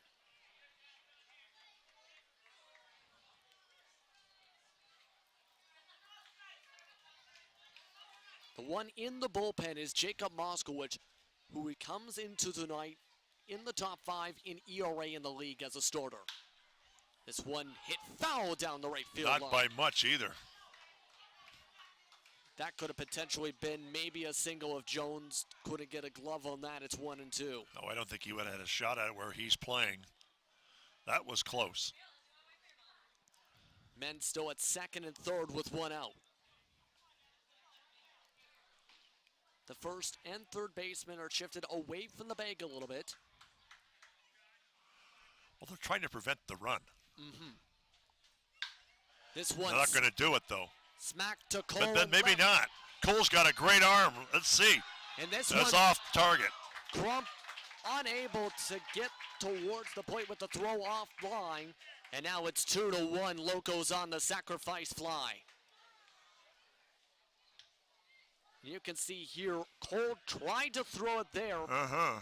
I think that hesitation led to it being off the mark, maybe. I think you're right, and he does have a real good arm. You saw it earlier in the contest, and that's why I stopped myself and say, wait a minute, he's got a pretty good arm here. But I thought it was just a little deep. And sure enough, the Locos have taken and recaptured their one-run lead here in the 6th inning. And the third base coach delivering a message now to Mark Castroblanco. And a big at-bat with a man still at second with 2 outs. The Locos have taken the lead after a sacrifice fly here in the top of the 6th. Castroblanco right by Jones at first. Hits it to right field.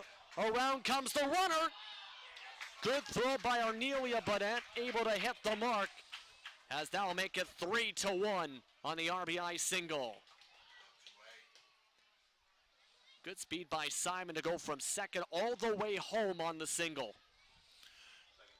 Showed decent speed, and it was a well-hit ball, and even though it hit sharply, but Ornelia couldn't throw the man out at home, and now it's the game's first 2-run lead here in the 6th. Army Cangello is up at the plate now with the big at-bat once again with a man at first with 2 outs. Misses to start the count, 1-0. So we're back to the top of the order. You see the averages for Castroblanco before he got that hit. Big hit, too. And there goes the runner. Hit and run in play, but it's hit foul off the clubhouse. It's 1-1. Castroblanco had a pretty good jump, too. That one's hit fair. Maybe he might come all the way to at least third, potentially.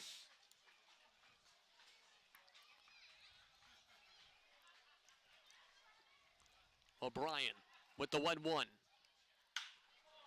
This one's hit fair right to Ornelia for the 3rd out. And after that, the Green Giants trail now by 2.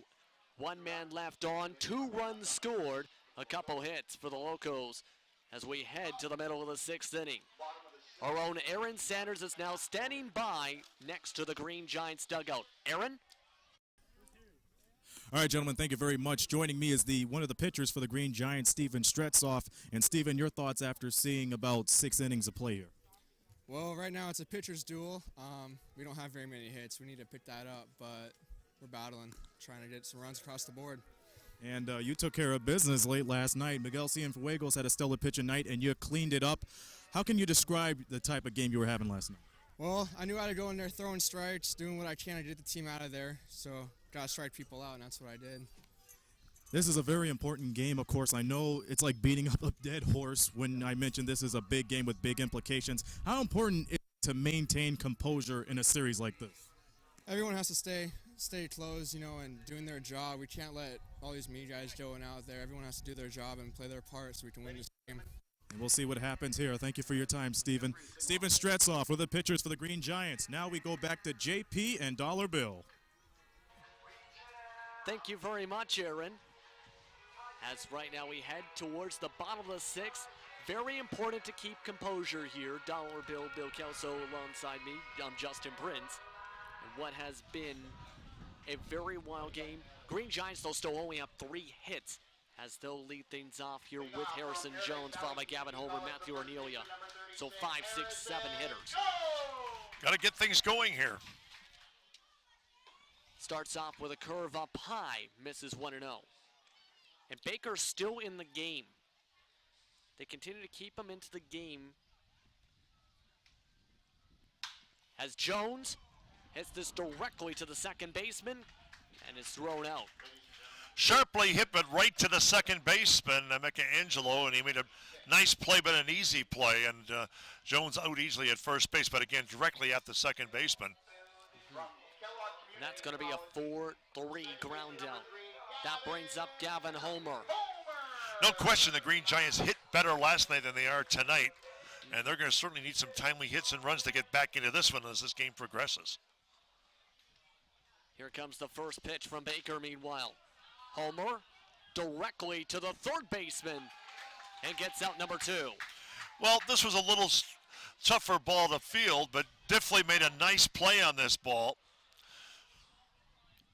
then timed it nicely, slowed it down, threw it first, then he had the runner quite easily, but a nice play by Diffley at third, and so far 2 outs in the Green Giants' 6th inning. That brings up Ornelia.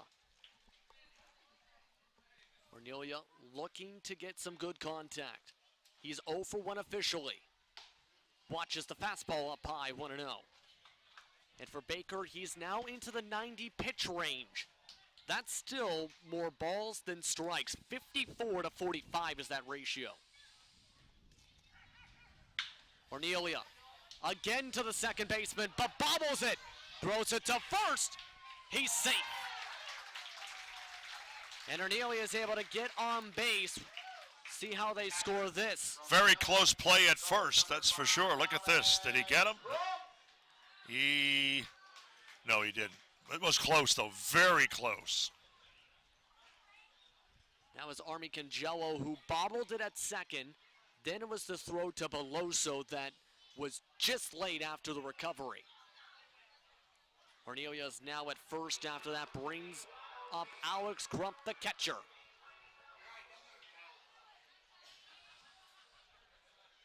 And Crump is hit to start off the at-bat. So men will be at first and second as he'll get an ice pack after this one. Still with 2 outs. Jammed him pretty good, and Crump turning around, got it almost, well, got it in the arm and towards the back, and nevertheless, he's aboard. It's first and second.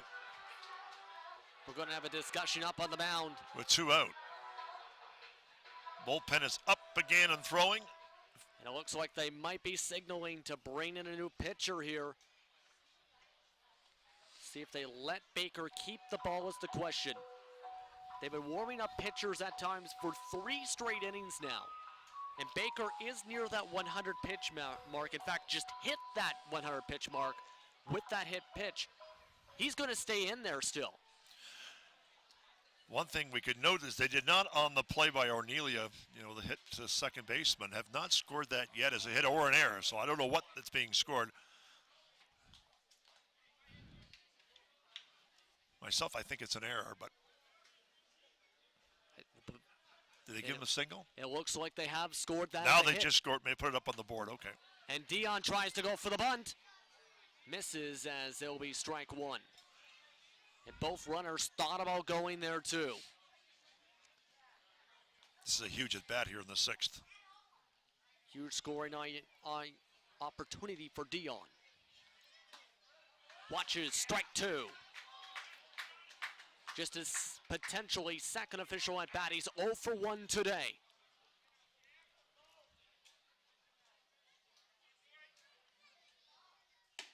Inside and low, 1-2. 1-2 is the count here at the bottom of the 6th. 2 outs here on WeTV.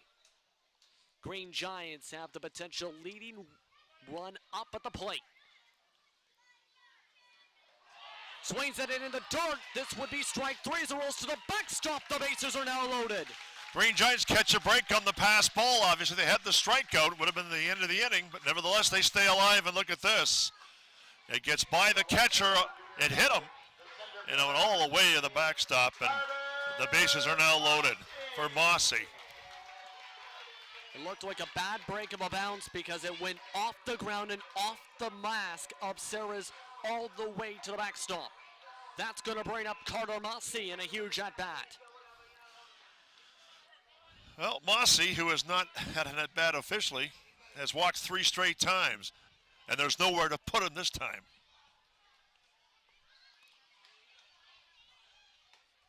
And that's going to be another pass ball. Here comes the 1. And the Green Giants make it 3-2 after a second straight pass ball. And all the runners advance on this one. And things getting dramatic here in the 6th inning. Look at this. All the way again to the backstop. No chance to get the runner. That was Ornelia. And now the runners are at second and third with 2 outs. And the score now 3-2. Very dramatic game here in Tecumseh. MOSSEY chops this one to the third baseman, through to first. And the Locos get out of the jam. And with that, leaving a couple men on, score a run. And it's 3-2 after this ground ball by Carter MOSSEY towards the third baseman. With that, we'll be back in just a few moments for the top of the 7th inning from Tecumseh, Ontario. You're watching WHEAT TV.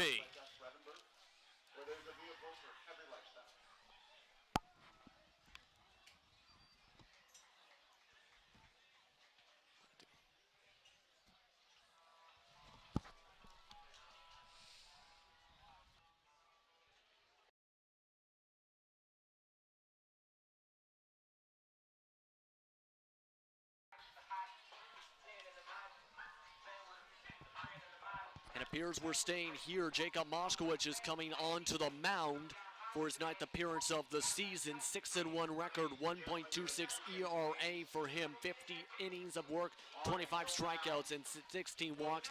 That is the top ERA in the league coming into tonight here, Bill.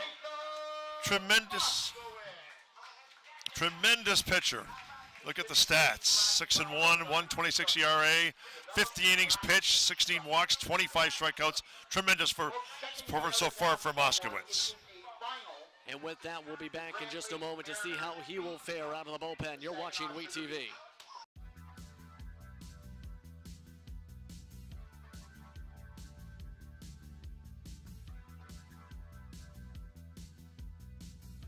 I am Nadia Komunic for the best in local programming. Watch WHEAT TV.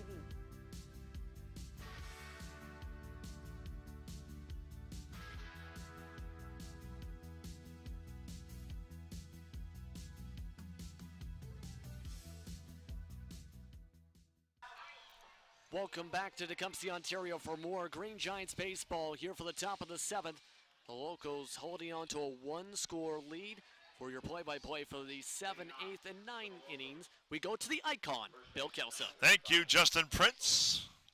Fine job, and now we get set to start the top of the 7th inning with CADE BELOSO, who is, BELOSO is 2 for 3 on the night with a double and a single, trying to bunt his way on. The count is 0-1.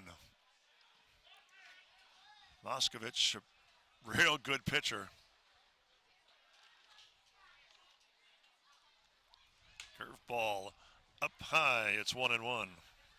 An all-star for this season, has been able to keep the runs allowed very low in every single outing this season. Very composed pitcher, game in and game out. Good pitch, curveball too. Jacob Moskowitz. And the count is 1-2. The ace of the staff here.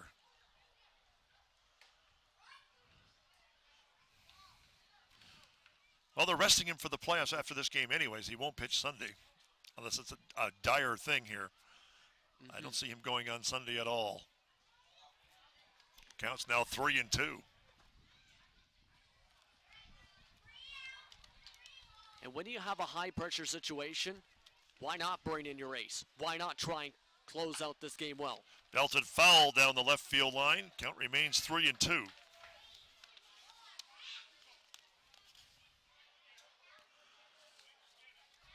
So Moskowitz has got the count to 3-2. Beloso, Croy, and Spratling are the scheduled batters here in the 7th. Curveball, strike 3, call, got him. So Beloso gets called out on strikes. 1 strikeout for Moskowitz, and it will bring up the DH, Brad Croy. Well, you've got the ace of the staff and one of the best pitchers, if not the best pitcher in the league, against the best hitter in the league. Yeah, this is going to be a great battle to see how these Let's see what happens here. Another curveball and a beauty. It's 0-1, the count on Croy.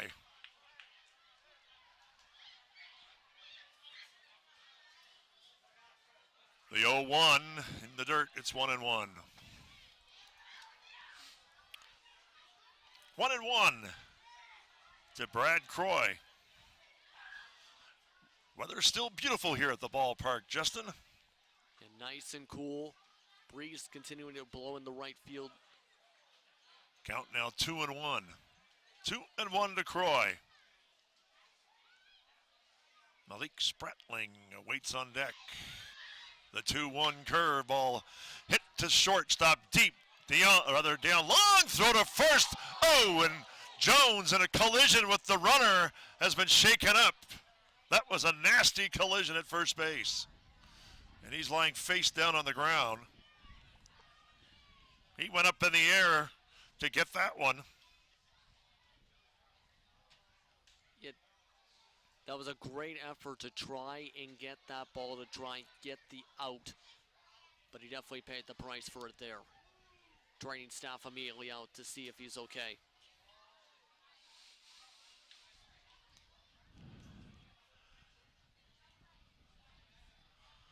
Harrison Jones involved in a real collision at first base. He's up on his feet, trying to shake the cobwebs out.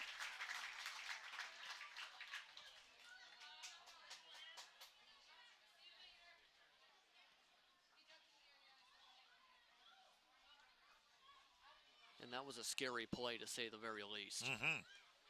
Up in the air, falling hard on his back. Unable to at least try and laugh it off.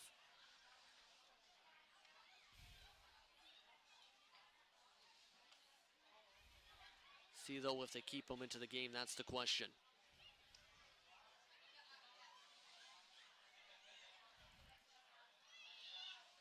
Chico LeBute making sure that he is okay.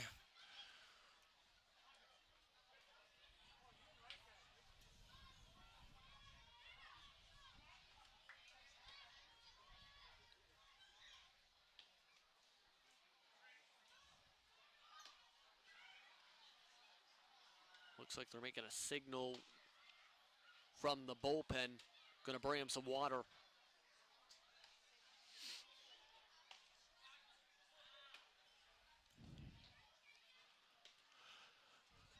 This time we'll pause for a quick break. We'll be back right after these words. Like our champions, we know what it takes to win. Every day we put on our uniforms and we strive to be the best. Ring after ring, we keep practicing until it becomes second nature.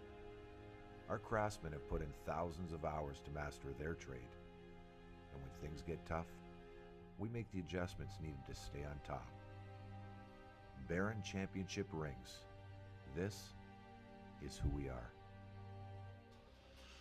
Well, Harrison Jones is going to remain in the game at first base. The big first baseman from Scottsdale, Arizona, involved in a real big collision at the end of the play there. He went for quite the tumble, but he seems to be okay. Runner at first, that's Croy with one away. And we're going to be back to the action here in the seventh. Skowitz is low, it's 1-0. 1-0, the count on Spratling. Michael Diffley awaits on deck. Here's the 1-0. Curveball is fouled off behind us. It's now 1-1. We have had a bit of everything here at the ballpark.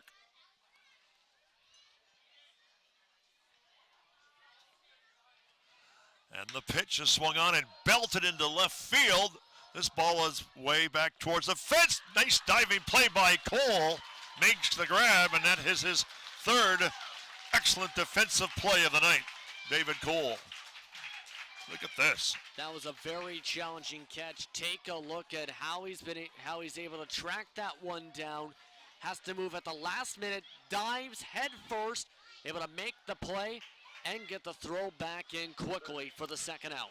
Terrific play by David Cole, and he has had a wonderful night, certainly in the field for the Green Giants. Quick pickoff attempt at first. They get Croy.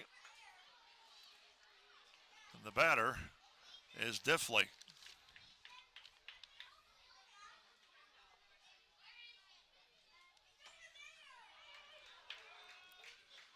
Braden Dowdy is the batter, and he's batting for Diffley. Is that correct? Yes, Diffley wears number 6 from Louisiana State University, a sophomore there. Seen him yesterday. 1-1. So 1-1 to Dowdy.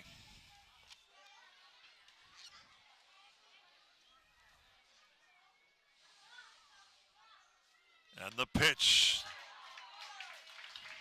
It's 1-2. Moskowitz thought it was strike 3. And he might have been the only one in the ballpark that did. So 1-2 the count on Dowdy.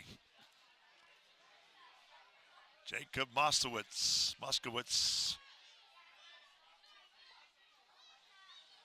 The 1-2 pitch outside, 2-2. 2-2 the count to Dowdy.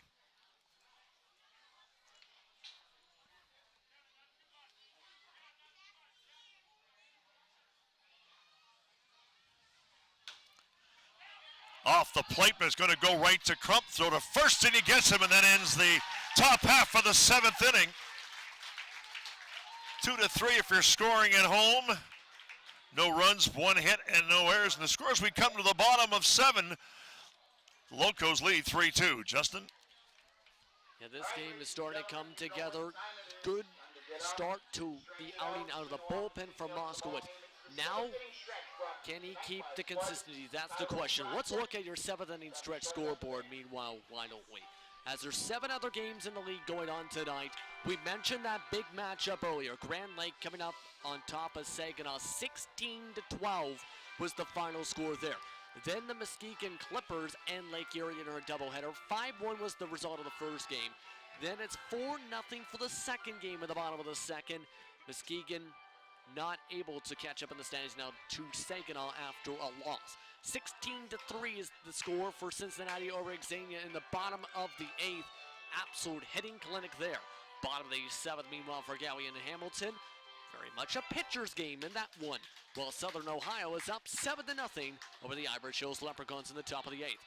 Richmond's up by 3, meanwhile, in the bottom of the 6th over Licking County. It's an absolute beautiful night for sure for baseball. And it looks like we have a new pitcher now for the Locos here, Bill. Wearing number 17 for the Lima Locos is...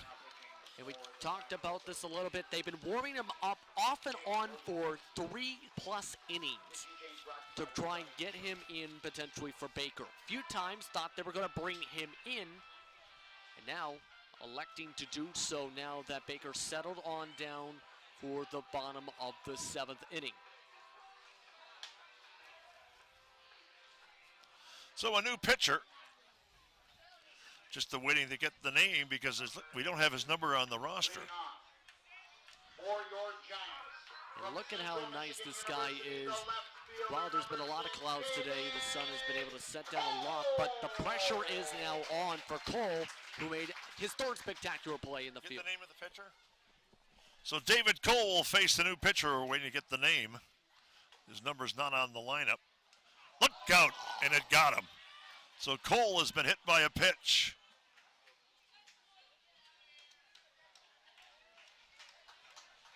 And he's heading to first base. Look at this on the replay.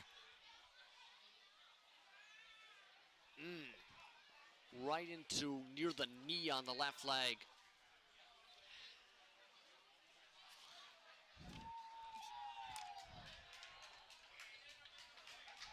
That's 5 batters who've been hit by pitches tonight, but 3 from the Green Giants and 2 from the Locos, and KRZEMINSKI will bat for the Green Giants with 1 on and nobody away here in the 7th. Now the manager's coming out to discuss things too.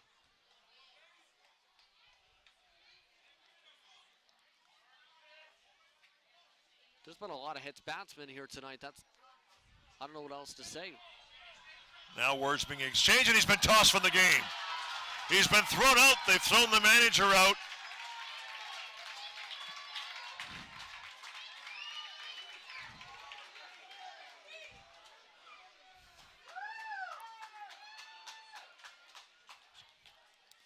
The new pitcher, by the way, is Jake Wojciechowski. Jake Wojciechowski.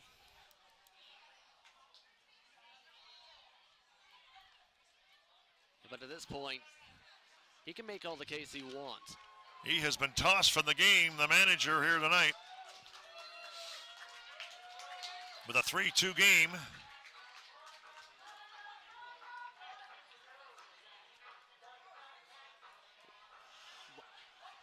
Well, that makes things very interesting, to say the least, and Cole's now coming out for DeLuke. So Rodrigo DeLuke will pinch run for Cole. Your attention, please. Now pitch running at first base, number 7, Rodrigo DeLuke. Who will come into the game to play left field in the 8th inning.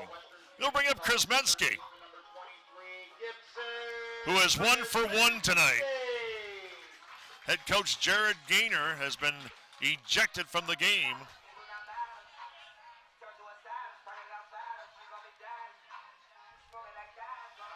So runner at first. I did say we've had a little bit of everything here tonight. That's the first time I've seen a manager ejected this season.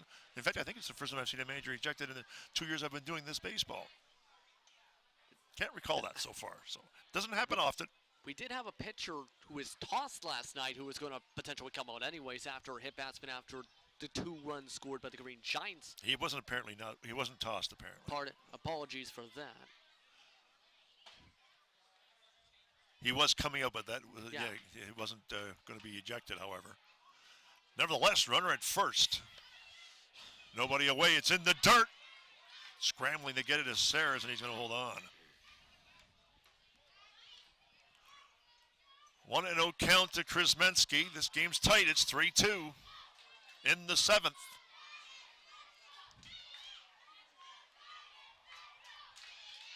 And the pitch is belted. A mile but foul. KRZEMINSKI hit it towards Bell River. Yet that could have been a huge one to flow. That could have been an absolute torture of a home run. I guess I should reference Bell River's about 15 miles from here. That was my point.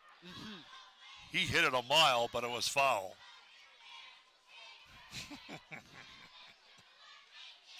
1-1 the count after the long foul ball from KRZEMINSKI.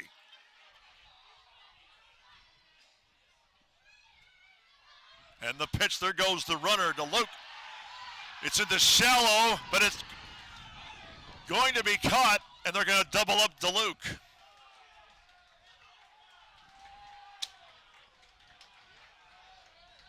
Let's look at this, because DeLuke never looked back to see where this ball was going. He just kept on going, and by the time he looked back, he realized, oh shoot, I'm already at third, tagged down with the 4s. Now, potential opportunity awry with 2 outs. They'll bring up Miguel Cienfuego, and the rather peculiar base running in this game at times rears its ugly head again. And the Green Giants now have 2 away here in the 7th. Fastball is inside and low, 1-0. The count to Cienfuegos, who was 1 for 3 tonight, but has struck out the last 2 times as he faces Wojciechowski. Pitch is low again, 2-0. On deck is Harrison Jones. Should Cienfuegos get aboard and do something here for the Green Giants in their 7th. The 2-0 is popped up, foul. It's going to come out of play. Count is 2-1 on Cienfuegos. 3-2's our score. 3 runs, 9 hits, 1 error for the Locos, and the Green Giants 2 runs, 4 hits, and no errors to this point.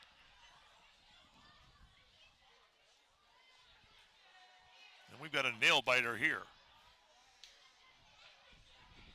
And lots of pressure from both sides. 2-2, a bad pitch. And I think we're seeing a lot of these emotions start to come to the surface, because this could very well give enough players a cushion, and now either one of these teams a cushion with a couple of times. By the way, first time this season this pitcher is into the game for the Locos. Here's the 2-2. It's low, 3-2. 3-2 the count on Cienfuegos.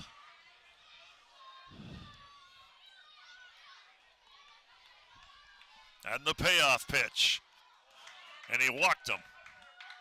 So Cienfuegos gets a walk. Keep the hopes alive for the Green Giants here in the 7th, and it'll bring up the first baseman, Harrison Jones.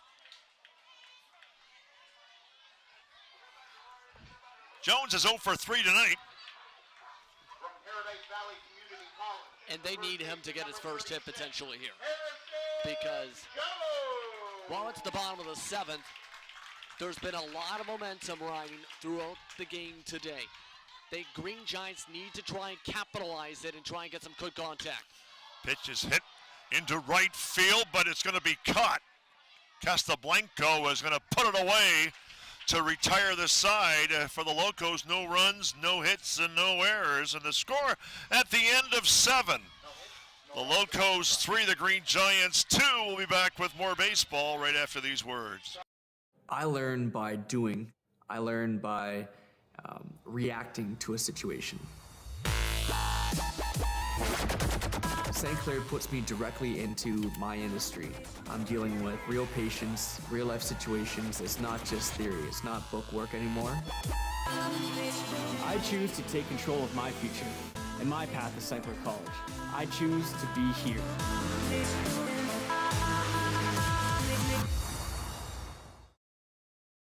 Did you know that the most severe injuries in our region are motor vehicle crashes? 65% of road fatalities last year were directly the result of distracted driving. 90% of injuries arriving in our emergency rooms are preventable. Our message to you this summer is, put down the phone. Just drive.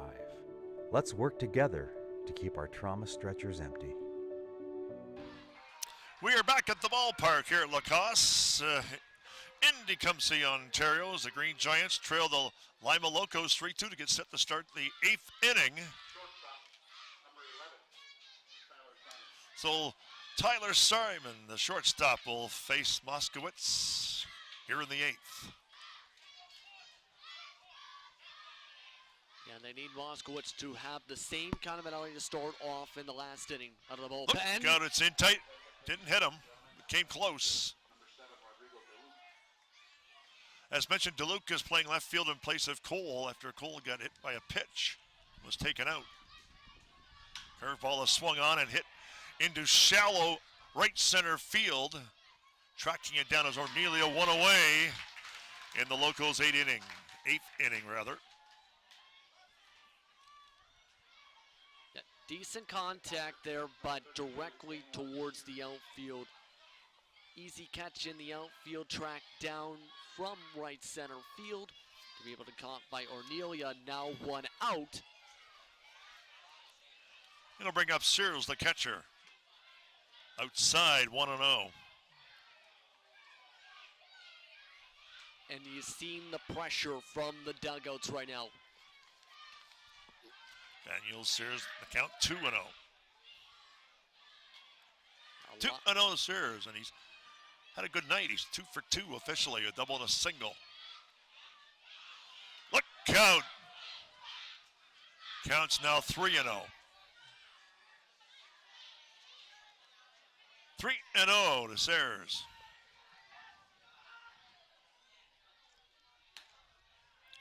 Strike 1 and 3-1. Good bounce back pitch. Look near up the middle though. See if he tries to maybe challenge a corner. Strike 2, it's 3-2. 3-2 to Saris. One away here in the 8th. Jess Davis waits on deck for the Locos. The payoff pitch, curveball, just got a piece. He hangs in there. This Saris. Didn't get a lot on it, but he hanging in.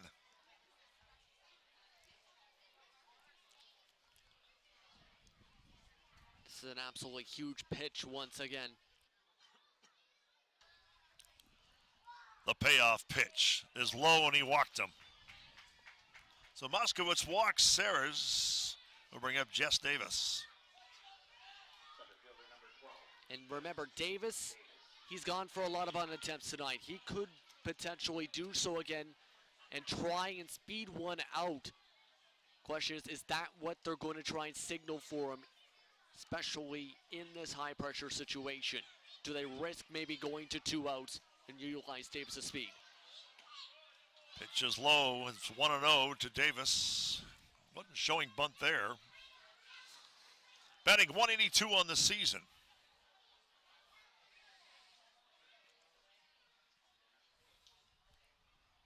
And the 1-0. Just tipped it foul. It's 1-1. 1-1 to Davis. Mark Casablanco will bat next. If the Locos stay alive. Here's the pitch. Curveball is fouled down the left side. Out of play. It's 1-2. So 1-2. The count to Jess Davis. Moskowitz has a pretty nasty curveball at times. See it been used a few times. And the pitch is swung on and hit into left field. It's going to be a base hit. DeLuke charges the ball, and runners will stay at first and second with 1 away on the single there by Davis. First and second with 1 out for Casablanco. A decent contact there, or what appeared to maybe be a changeup. And now 10 hits for the Locos now in this one. They've out-hit the Green Giants 10-4. That's in stark contrast to yesterday. Pretty much reversed. Remember, Gainer's message was be more aggressive at the plate. They've been more aggressive, they got more hits. Pitch is inside, it's 1-0. 1-0 the count to Casablanco.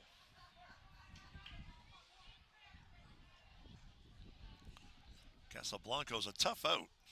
Yeah, last time got good contact towards right center that really gave them a spark. Swings away and the curve out of play.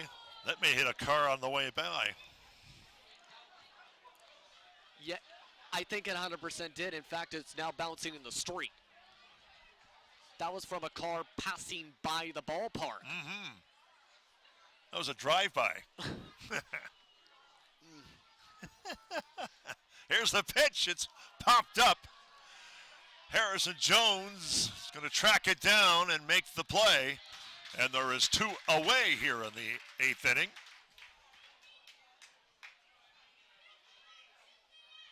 Got an okay swing on that. It's just that he lofted it up towards the sky. He has that maybe a bit more higher up on the bat. Anthony Acamangelo is the batter. Usually a tough out, but he's 0 for 4 tonight. First and second, 2 away here in the 8th.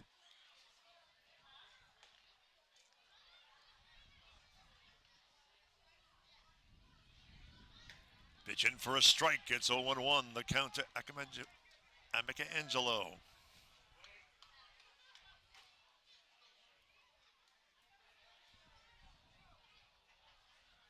Angelo hitting .343 on the season despite going 0 for 4 tonight. The 0-1 pitch hit to the second baseman. Homer tosses to first and that retires aside. No runs but a hit and no errors. Scores, we come to the bottom of 8, Justin. It's still 3-2. Comments? Yeah, with the upcoming games here. Yeah, before you do, we'll look at upcoming games. Go ahead. Yeah, as you can see, the next game coming up is against the Saginaw Sugar Beets once again on Sunday night. Only Sunday night game on the schedule. Then it leads to the question mark. What's going to happen? Will there be the play-in game on Tuesday, or would the Green Giants potentially get into the playoff series with a bye?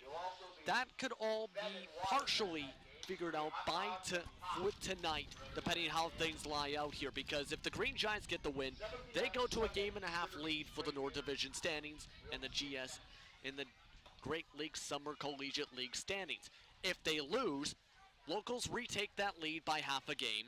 Pressure's on for the whole weekend because the Locals have an extra game for the schedule coming up with the Saturday, which the Green Giants have off with the game just on the Sunday. there's a lot of pressure lying onto this game. The Green Giants, if they can get their offense together, they could try and get something together and try and tie this game back up for the first time since, as you see, since that 5th inning.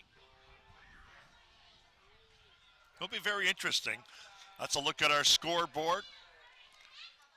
3-2 is our score. We're getting set to start the 8th inning, sorry. So we're in the bottom of 8. 3-2's our score. The Locos lead by 1. Wojciechowski, the pitcher, and he will face this inning Homer, Ornelia, and Crump here in the 8th. And he looked pretty strong in that first inning coming out of the bullpen after warming up off and on for a few innings.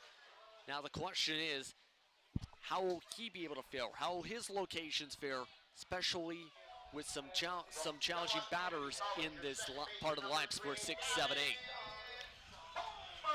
So the second baseman, Gavin Homer, will step up and bat here in the 8th inning. With the Green Giants trailing by a run, it's 3-2. If you've just joined us, you've missed a good one. And a lot has happened in this game despite the low score. Pitch is up high, 1-0 on Homer.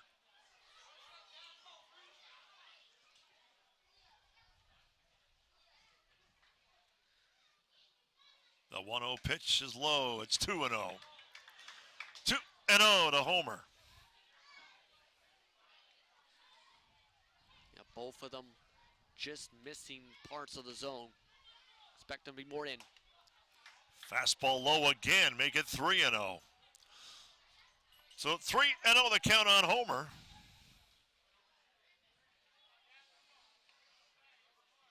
You know he'll be taking this pitch. Look out, it's up high, and he walked him. So Homer draws a walk here in the 8th, and it will bring up Matthew Ornelia.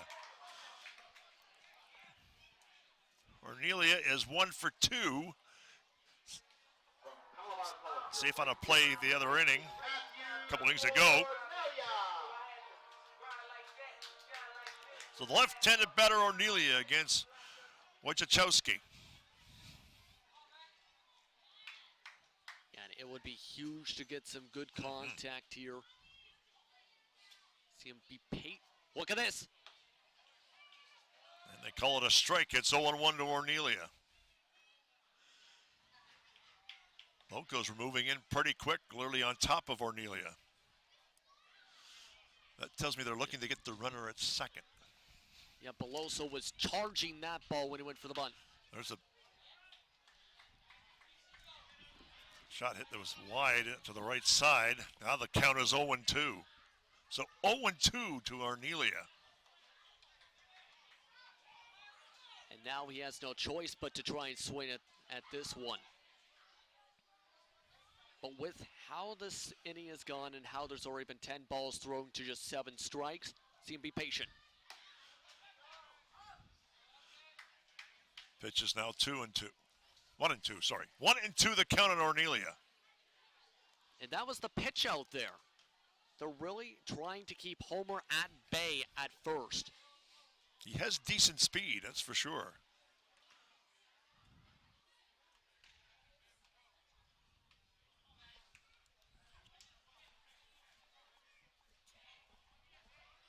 Looks like Ornelia has taken off his elbow brace. Called swinging away, I guess. Let's see. Long throw to first.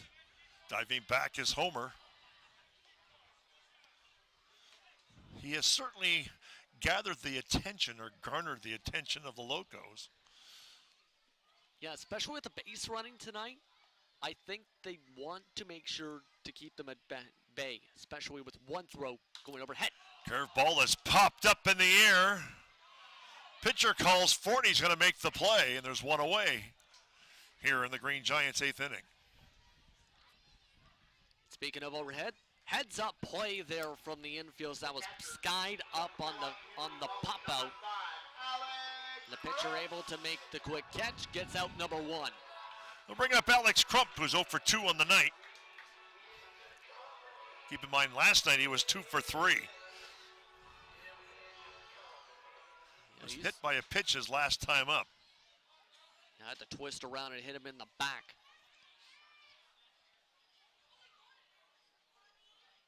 Up high, 1-0. 1-0, the count to Crump. This game was moving along quickly in the first 4, 5, 6 innings, and now it's sort of down to a snail's pace. So back to first is Wojciechowski, likes to keep the runner close. Gotten cooler here at the ballpark. Temperatures here locally will dip below 60 degrees tonight. There's a strike, it's 1-1. Semi-humid day today, at about 80 degrees or so, 81. But it's going to be a little cooler in the weekend in the 70s as we move forward. Pitch is driven foul behind the backstop. It's 1-2, so 1-2 the count on Crump. And he's the type of batter who will try and battle every single time when you get this kind of a count. Usually will foul balls up and back, usually down right field and back. See if he can keep this alive. Well, Gavin Homer certainly keeping the Dirty Jersey Award going. Curveball just missed. It's 2-2. 2-2 the count on Crump. That was a tough pitch to lay off there, Bill. Good pitch, just missing the corner of the top of the zone. There goes the runner. It's swung on and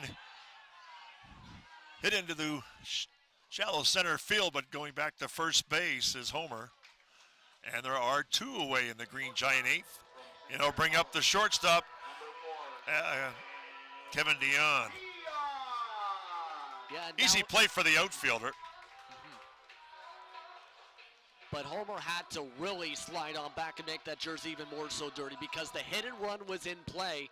Just pop hit for a flyout, pardon me, by Crump. Shortstop Kevin Dion. It's 0 for 2 in the night. Make that 0 for 3. Called strike. It's 0-1 to Dion, and the catcher, Searles, will have words with Wojciechowski, who has pitched well. I think he's trying to give the message, just stay calm, just stay loose, have a little fun, know that, well, this is a high-pressure game, just be able to stay composed. You cannot risk letting things out of hand, or even if you get a strike like that, letting it roll away in the dirt because it bounced in the dirt after the strike. 0-1 count to Dion. Curveball in the dirt. Diving to second base is Homer.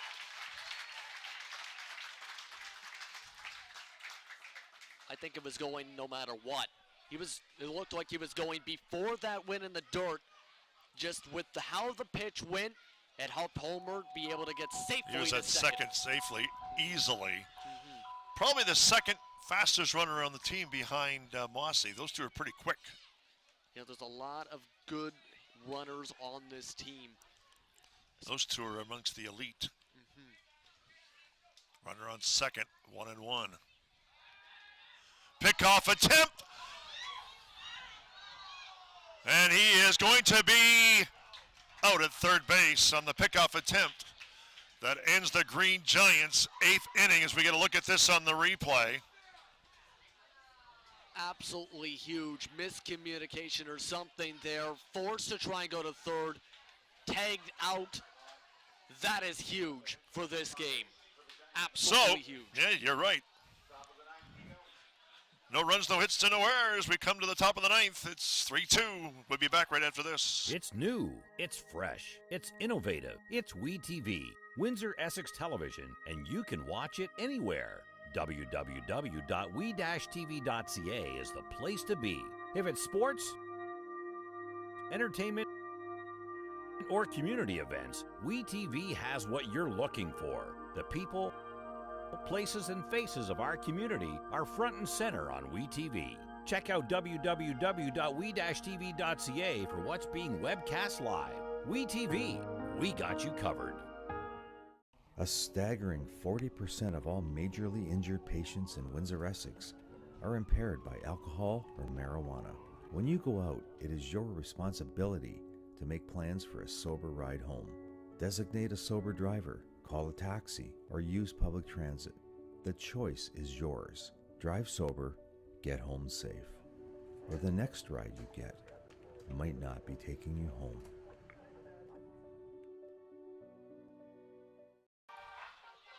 Welcome back, everyone, to Tecumseh, Ontario for the top of the 9th inning here on WeTV. Green Giants trail by 1 to the Lima Locos.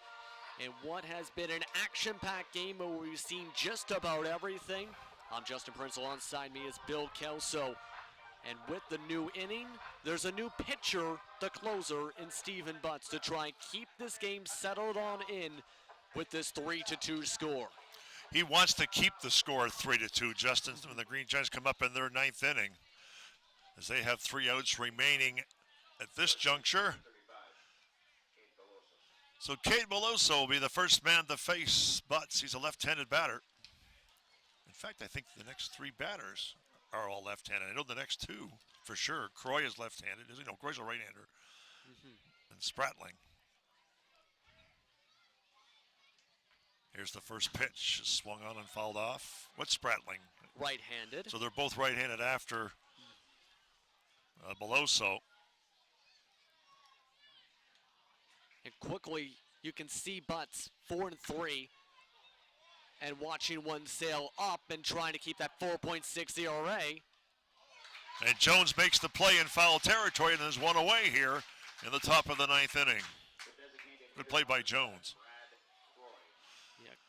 Quickly drawing the fly out there. They need Butts to be able to keep this game in control. As you hit on before, they can have a situation where last few days ago, close game, tied up, 2-run home run from Tommy Pellis in the last series. Chopper hit towards second. Great play. Long throw to first, but it's not in time. Great play made by Homer, but it was too deep at second. And an infield single for Croy, his 3rd straight hit. Yeah, pretty good play from Homer, but has to hobble on his leg a bit to try and get the throw. That stutter step. Cost him. That cost him trying to get the out there. But it was another good effort to keep his jersey dirty. Yeah, you're right there. Now like Spratling, who's 0 for 4 tonight, is the batter with a runner on first and 1 away.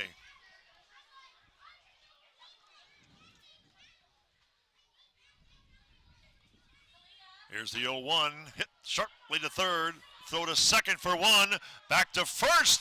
It's not in time, but backing up the play is the catcher, Crump. The runner will not go to second base. Fielder's choice. And hit sharply, too. Yeah, hit sharply, but you see what caused there. Homer hesitates, then misses on the throw, throws it too strong and off the mark. Low throw to second, causing him to go to off stride, and then of course the wild throw, but nevertheless no damage other than not getting the double play. So Spratling's at first with 2 away, and the batter is that Dowdy? I believe it is. Yes, it is. Braden Dowdy, who's 0 for 1 tonight.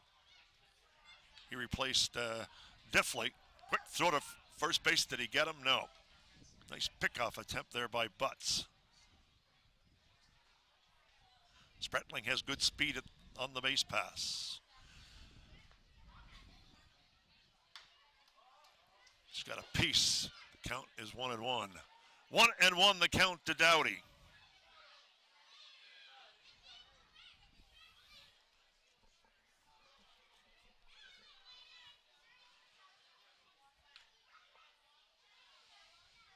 Up high, 2-1. 3 runs, 11 hits, and 1 errors for the Locos. The Green Giants, 2 runs, just 4 hits. They've yet to commit an error. Here's the 2-1. It's swung on and hit into the outfield, into right center field. Ornelia will make the play, and that retires his side. No runs, 1 hit, and no errors. And the score as we come to the bottom of the 9th, it's 3-2 for the Locos. Justin? Quick reminder once again, our next broadcast, the final home game of the regular season is on Sunday night. On July 29th, the Green Giants and the Sugar Beets take on each other in what could be a very action-packed and big game for the standings. Once again, 7 p.m. Eastern Time on we-tv.ca. But the pressure is on now for the bottom of the ninth. Yes, but the Green Giants, the one good thing we hope is that they are coming to the top of the lineup. You've got MOSSEY, DeLuke, who replaced Cole, and then KRZEMINSKI. Those are the first three batters in the Green Giants' ninth inning. So the chance to get themselves a rally, this is the time. Yeah, absolutely huge time here. And absolutely big opportunities here. But why don't we remind you that you have a nice big meal with some Tommy's Barbecue. Tommy's Barbecue, located at 999 Erie Street East in Windsor, Ontario. Be sure to get a reservation today at 519-254-1111 or at tommysbarbecue.com for more information. But You're making me hungry. The Green Giants are hungry for a lead, though. Trying to get their first lead of the game. They've been able to tie it once, but not lead this game so far. They're hungry to take the lead. It's going to be Dion actually who will lead things off because the play where the runner was thrown out. So that, in other words, it's going to be Dion who will lead things off, then MOSSEY, and then DeLuke. And Dion punches it down the left field line, but it's twisting foul. It's now 0-1 the count to Dion. So Dion and then MOSSEY and Cole, rather DeLuke. DeLuke, I had forgotten about the play at third base there when caught stealing. Yeah, and that was a huge moment in this game. There have been 4 or 5 of them that have occurred here tonight on the Green Giant side. Pitch is low, 1-1. And Bill, a majority of those two were between third base and home. Lots of possible runs on the wayside of the series. This ball is hit down the left field line, but it's going to be caught by the left fielder. And there's one away. A good play there by the left fielder. Nice hustle. Nice chase there. Able to track it down, dives for the play, loses the cap, still keeps the baseball. Great play by Spratling. One away here in the ninth inning. It'll bring up MOSSEY. 0 for 1 tonight with a stolen base, but he's batting .309 on the season, and they need him to get on base. Pitch is outside, 1-0. He's walked 3 times here tonight. Been caught stealing twice, however. Pitch is low, 2-0. 2-0 the count to MOSSEY. Waiting on deck. Rodrigo DeLuke See this more. will be batting for the first time tonight. And DeLuke's not had the best of series so far. 3-0. 3-0 the count to MOSSEY. All 3 times missing the lower third of the strike zone. Nobody up in the Locos pen. Ball 40 walked him, so MOSSEY gets a walk. And it's going to bring up DeLuke, and DeLuke is batting for the first time tonight. The winning run is at home plate. Trying to settle things down here. Keep in mind the manager Gaynor has been tossed from the game. So DeLuke, who is not, as I mentioned, not batted here tonight, had a great night in the field last night, but struggled at the plate. He struck out 3 times. So we know he's due this series. And it will be absolute redemption for his struggles at times yesterday. He has some pop. 3 home runs. Batting .266 on the season. And with a pitcher that's missed 4 straight times in the zone, he might potentially get something to swing out right on the first pitch potentially. And here's the first pitch. Curveball is low. It's 1-0. And the bullpen is up and throwing a little bit in the Locos pen. The 1-0 pitch. Curveball again. Misses. It's 2-0. 2-0 the count to DeLuke, and he should get a good pitch to hit if he so desires here. Pitch in for a strike. It's 2-1. 2-1 the count to DeLuke. And that was it. Nearly up the middle. He was expecting to miss. Swing and a miss, 2-2. So the count 2-2 on Duluth. Mossey's at first. And the pitch in the dirt, but stopped in front there by Saros. Nice play. Count is full, it's 3-2.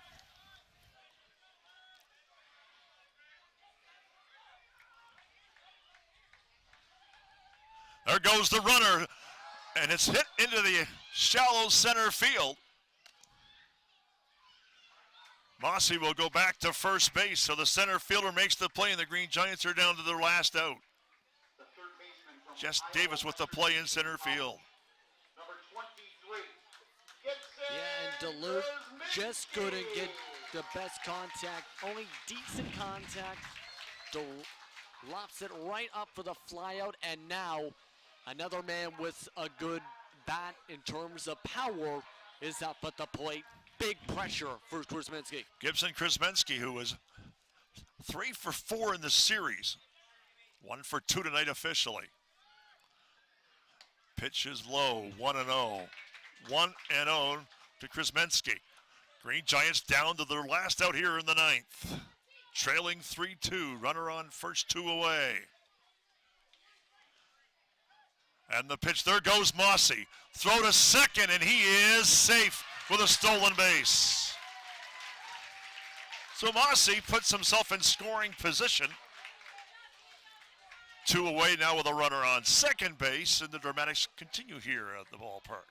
That was risky, though, there, Bill, because with 2 outs, bottom of the 9th, with the way things have gone on the base pads. Come on, Justin, no time to be faint-hearted. Pitch is outside. It's 2-1. 2-1 to KRZEMINSKI.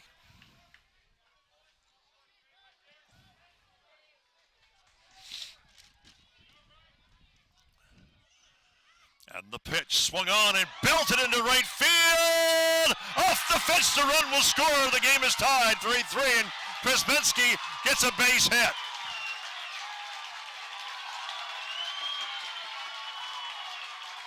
And that gets everybody in the ballpark standing on the belt there by KRZEMINSKI near the fence. Right fielder couldn't get it.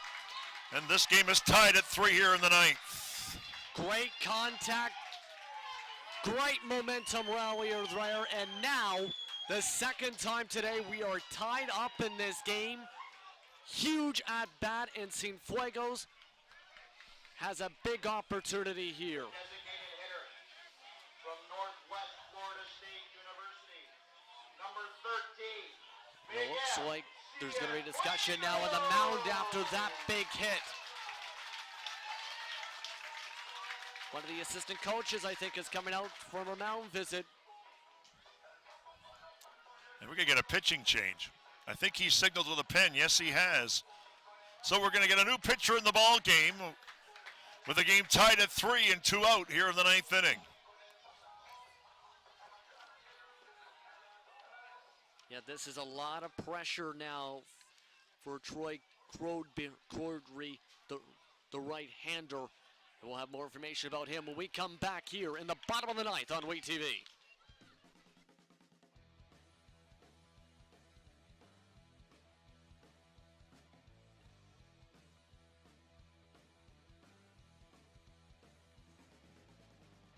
Hi, I'm Luke Wilson of Detroit Lions. For the best local sports programming, make sure to tune in to WE TV.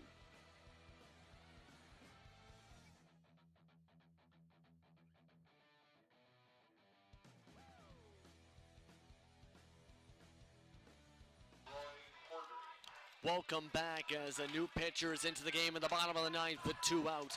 Troy Cordray is in for his 8th appearance of the year. He's made a start. He has a 1-1 record with a 6.17 ERA and 11 2/3 innings of work with 9 strikeouts and 5 walks. The pressure is on now. The fans are all rallied up, and Miguel Cienfuegos will look to try and find a way to move potentially the man at first in towards scoring position here with 2 outs. It'll be interesting. Cordray has a rather robust ERA at 6.17. He will face Miguel Cienfuegos here in the ninth inning with this game tied at 2. Runner at first and 2 away as he is finishing up his warm-up tosses. And the last time he appeared in outing 2, that was on July 24th at the Clippers in a 12-6 loss. 1 earned run allowed, 2 hits, 1 strikeout, and 5 batters faced in 1 innings of work. So Cienfuegos will step up. Keep in mind he's a Green Giants pitcher. Left-handed batter facing the right-handed pitcher, Ty Cordray.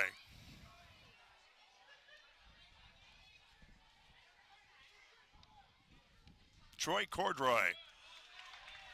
First pitch is low. It's 1-0 to Cienfuegos with KRZEMINSKI at first.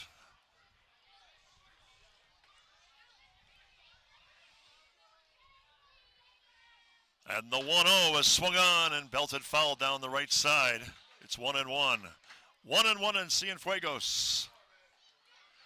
Harrison Jones waits on deck for the Green Giants. And Cienfuegos do something to keep the Green Giants alive.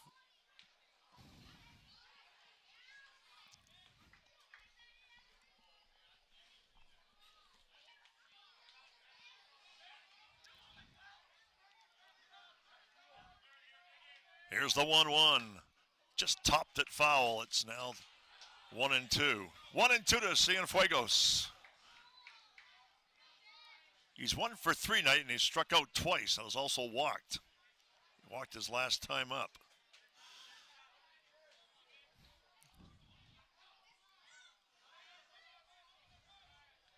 And the 1-2 pitch chops it foul down the right side. Remains alive. Count stays at 1-2. And he's got to try and keep doing this. He cannot afford to let this rally go to the wayside. He'll try and keep battling as much as he can. The 1-2 pitch.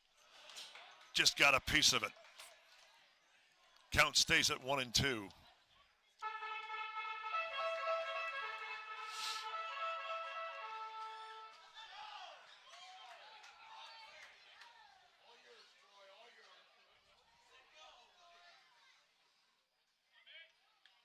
Cordray with the pitch. It's outside. 2-2. 2-2 to Cienfuegos. Miguel Cienfuegos. He's hitting over 300 this season. He's already driven a game-winning run at least once this season. Here's the pitch. Hit. Base hit to right field. On his way to third is KRZEMINSKI. He will stay at third base. A pretty good throw that was cut off. And runners are at first and third with 2 away here in the ninth inning. And the uprising continues here in the Green Giants' ninth inning. Good contact, good clutch base. Base hit to get it towards right field. And now you have the winning run just 90 feet away. Going to bring up Harrison Jones. Chance to be your hero here tonight after taking a bill in the couple innings ago in a collision at first base on a play. So Harrison Jones, a chance to be a hero tonight. Huge opportunity to really help out his team after that. So Jones, the right-hander, will face the right-hander. Jones is 0 for 4 tonight.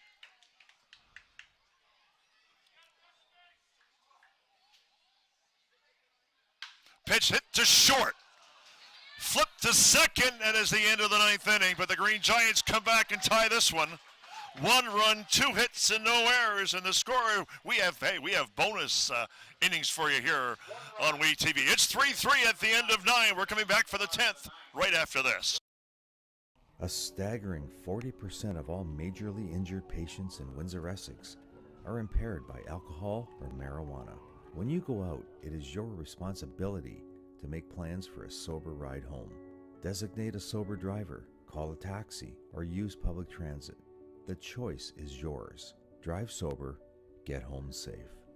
Or the next ride you get might not be taking you home. The job market has changed, and I have to adapt. I'm not just getting theory, I'm getting skills.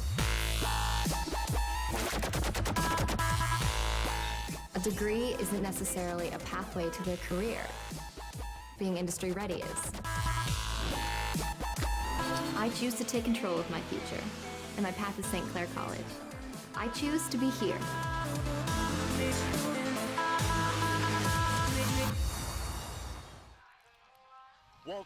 Welcome back, everyone, to Tecumseh, Ontario, for now extra innings in a 3-3 ball game after the Green Giants tied it up in the bottom of the ninth on a clutch hit with 2 outs. Lots of pressures now on here in a crucial game for the Northern Division standings here, Bill. Well, not surprising in a way that this game went to 10 innings or more, or extra innings, if you will, but the Green Giants have battled their way back in this one after being down 3-1. And, you know, it's this game, like I said, certainly the outcome is certainly in doubt, no doubt about that. Yeah, a lot can still happen. That's the thing. You never know what's going to happen with the being extra innings, with the pressure still going to be on. And now, question is, how will Stephen Butts fare here in his second inning of work? Has to face Tyler Simon. There's a off the glove of Butts. He's going to be safe at first base. So the runner aboard, that's Simon, off the glove of Butts. And that was, I don't know if they wanted to see that to start off the inning, right off the glove. Now, the Locos will have a chance to try and get a rally going with no outs. They'll bring up Sarah as the catcher. He's had a good night. He's two for 2 officially. Quick throw to first. Jones will help keep Simon close. Simon does have a little bit of speed we've seen at times through the series. Also made some good defensive plays. Pitch is up high. It's 1-0. 1-0 the count to Sarah's. I think they were trying to focus more on a pitch out just in case with Simon. Don't want to risk having a man steal a base to get into scoring position here. Pitch is hit sharply to third. KRZEMINSKI the throw to second. Back to first time. Jones makes the play. So a fielder's choice. KRZEMINSKI to second base. They get the lead runner. One away here in the 10th, and it'll bring up Jess Davis. Yeah, and that landed into the lap of KRZEMINSKI on the bounce. Good to be able to get the fielder's choice at least as it rolled away from Jones at first. Next 2 batters are left-handers. Casablanco, also a left-handed batter who's on deck. Top of the 10th. We're tied at 3. And the pitch is popped up, but it's shallow right field, drifting to center is Homer. He's going to make the play. Good play by Gavin Homer. And there's 2 away here in the 10th. Good work by Homer. Yeah, good work to be able to track that one down as it went sky high. Just blew at the fringes of the infield. 2 outs now. So 2 outs in the Locos' 10th inning. And Mark Casablanco is the batter. Lefty against the lefty. Pitch in for a strike, runner on first.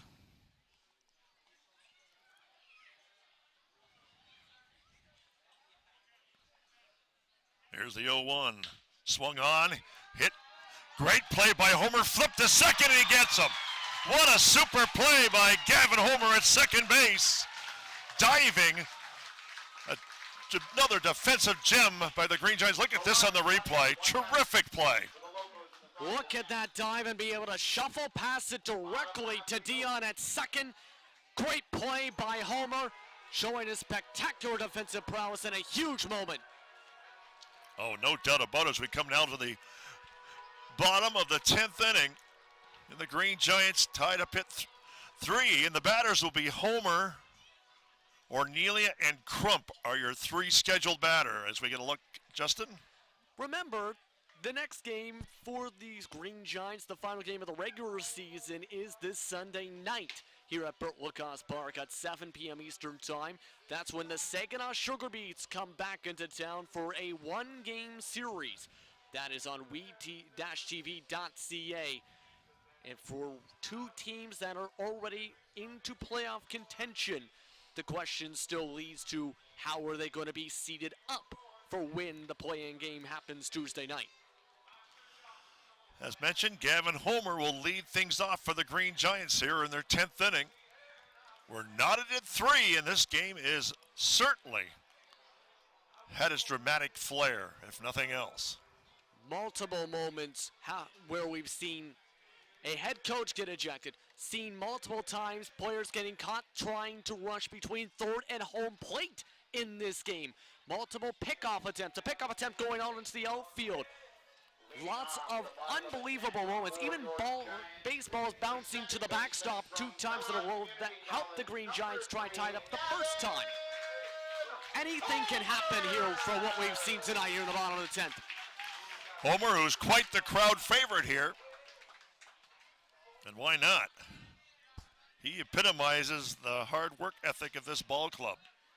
Yeah, that that defensive play to end off the top of the 9th was huge. Right back to the pitcher. Wojciechowski makes the play. I should say Cordray, and it's now 1 away. Homer out, 1-3, as we gotta look real quickly at the replay. Yeah, directly to the pitcher, and Cordray, he just quickly shuffles it on over, but that still leaves Matthew Ornelia, who has had some clutch at bats as well this season. Ornelia here against Cordray. Righty against the lefty. Ornelia's 1 for 3. Pitches high, 1-0. 1-0 to Ornelia. Catcher Alex Crump is on deck here in the 10th inning.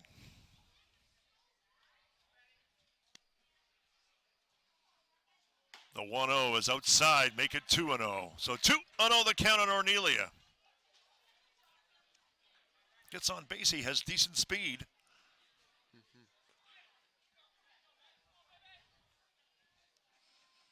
And the 2-0 up high, 3-0.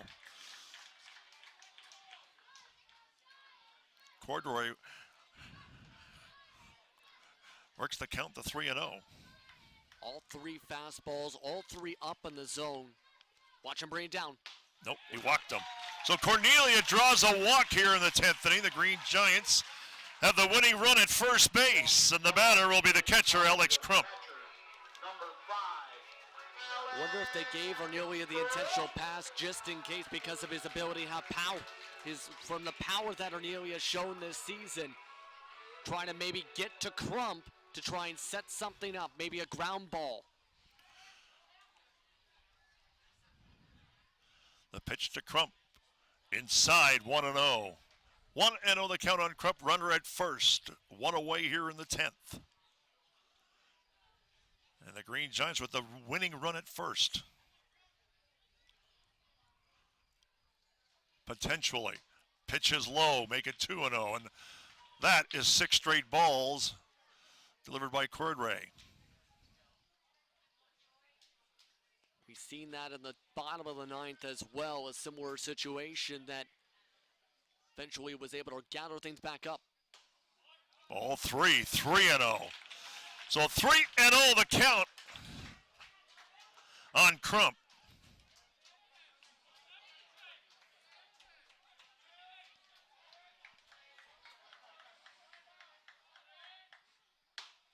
Inside, he walked him. Runners now are at first and second with 1 away, and the Green Giants have a runner in scoring position for Kevin Dion. Yeah. Nobody is throwing in the Locos pen. This is all on Cordray. Dion will be batting left-handed against the right-handed pitcher.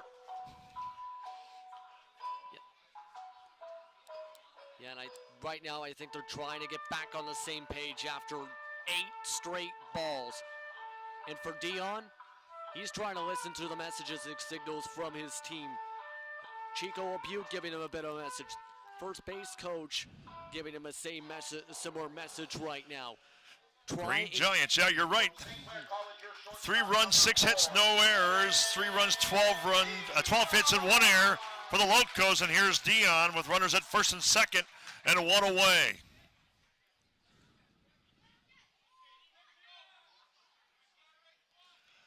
And the pitch is in for a strike. 0-1, the count on Dion.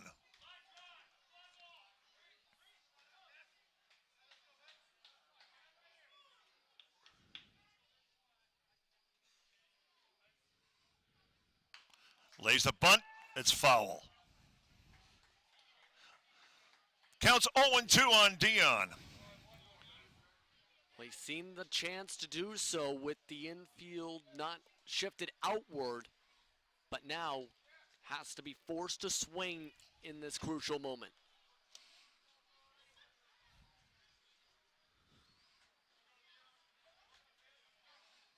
Oh, 0-2 the count.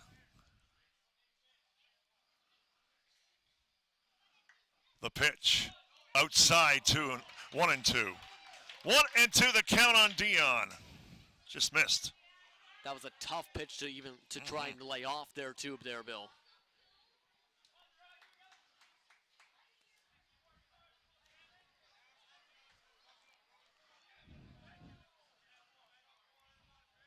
The 1-2 curveball misses.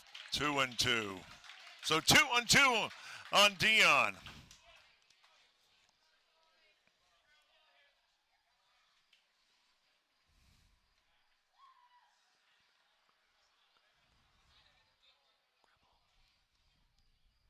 And the pitch fouled off by Dion, hanging tough.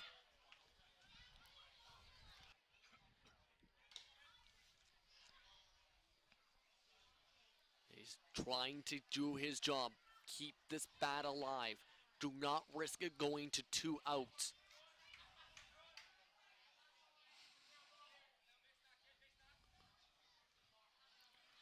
The 2-2 pitch, hanging tough again, is Dion.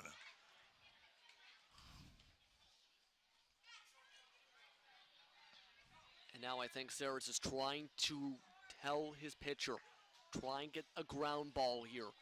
Don't let anything up in the zone to be lofted up into the outfield. Don't risk it that way.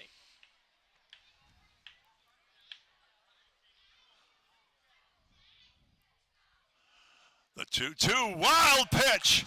Runners are going to advance to second and third with just 1 away. And the Green Giants are 90 feet away from winning this one. 1 out, second and third, and the count is 3-2. Untimely wild pitch uncorked there by Cordray. And now the question is, do you walk him? There's the open base. Now you have the risk of potentially having to fly out a sacrifice fly. Well, he has to either make a decent pitch or a pitch that goes outside. And the pitch. Ball 4, he walked him.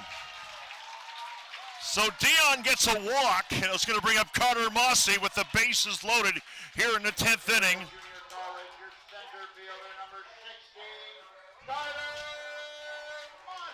MOSSEY has walked 4 times tonight and ground out the third. Also has a couple stolen bases. And this is going to be a lot of pressure as it looks like one of the assistant coaches has now come out of the dugout.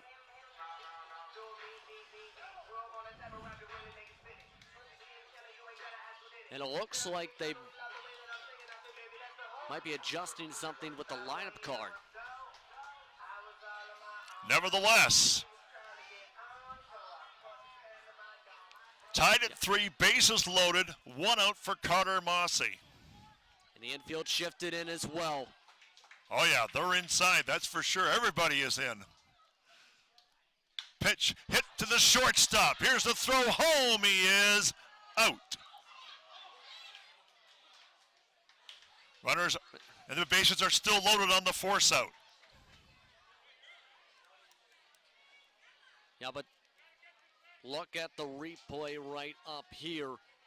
Chops it towards the shift into the shortstop. gets the force with the plate. Ornelia still tries to go for the dive no matter what. But now, big moment for Duluth to try and get a huge hit in this series now. Rodrigo Duluth rather. Bases loaded, 2 out. 10th inning. Look out, almost hit him. It's ball 1. If he did, the game would have been over. Bases are loaded, nowhere to put him. It's 1-0.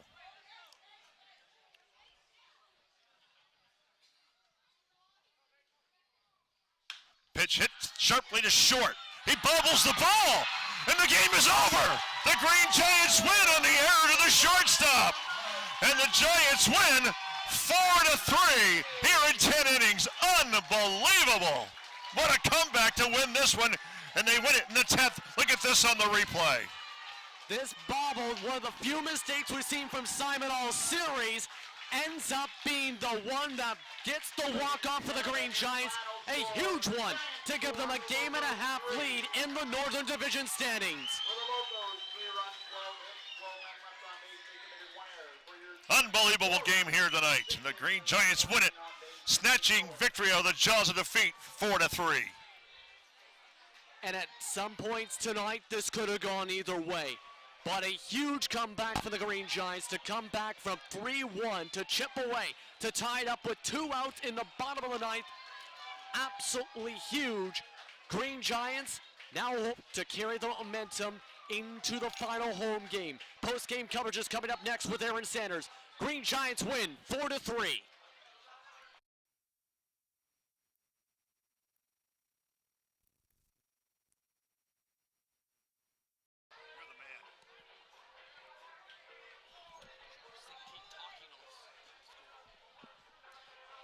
And with that, you can see both sides shaking their hands here on WeTV, and a huge victory here in Tecumseh, Ontario.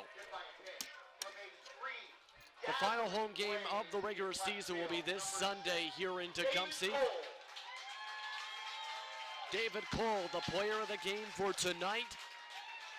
An absolutely stunning finish here on WeTV. There is one game remaining, and the playoff implications are huge. You can see everyone happy as can be here in Tecumseh, Ontario. And First place, playoff implications.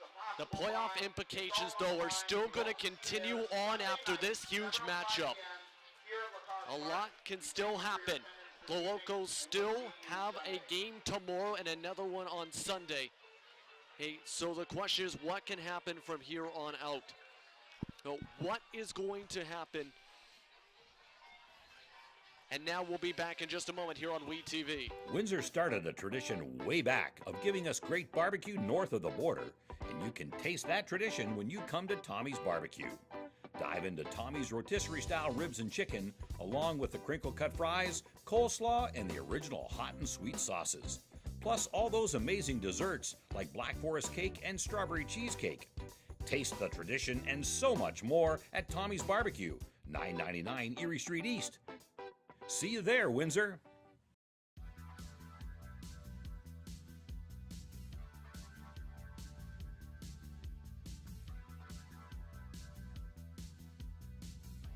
I am Nadia Komunic. For the best in local programming, watch WeTV.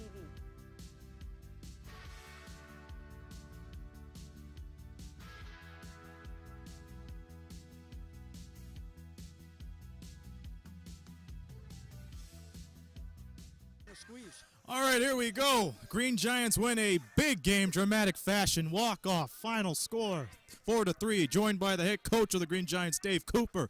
Dave, my goodness, talk about this game. There was a lot of ups and downs gearing towards this one. Well, I just said, we beat 2 teams tonight, ourselves and them. I mean, when we leave 14 guys on base, and we had, I think, 6 thrown out, which was very unacceptable on all of them. Just the kids were excited. I mean, I just said, good experience for you guys playing in a game like that. That's a lot of pressure. Go all the way, and a lot of these kids have never experienced stuff like that. And they did tonight, and moving forward, you know what? I hope we have another one like that, and they'll take deep breaths, and they'll probably make better decisions. You guys did it against the defending champions. How much more confidence does that bring in, knowing that there's still a long way to go? Oh, there's a long way to go. I mean, the bye is huge for us. I mean, we've got the four-man rotation. We might have the four best starters in the league, and now we can do it in 4 games. If everything goes right for us. Crazy crowd out here. Now Sunday, I don't need to insert the cliches here. What's going to be the bottom line? Well, Sunday, I think we've got to win. We got to play well, and we got to be sharp going into the playoffs. And we got to decide whether they're going to throw Marcus Christie or not. We'll see the importance of that game. I'm not sure it's going to mean anything, but it might. We'll have to go look at the scoreboard right now and see how everybody else around the league did. It's exactly what we were talking about even before the game. It's all a scoreboard watching game. You guys know how big this game is, and you know what? Rest up, and we'll see you on Sunday. Appreciate it. Thank you. Hey, guys. That's Dave Coover, head coach of the Green Giants. A roller coaster of the game, and I called it, too, the pre-show, that it was going to be a whirly bird of a game. And as you can see, the final score, Green Giants 4, the Lima Locos 3. We're back here Sunday. Be there for Sunday, 7 p.m. game. It's the Saginaw Sugar Veets taking on the St. Clair Green Giants. Playoff implications are at an all-time high. How many more can we say that? You're going to have to tune in to watch it. But that's going to do it for us. On behalf of everybody here, Bill Kelso, JP, and the entire WE TV crew, this be Aaron Sanders saying so long from the town of Tecumseh.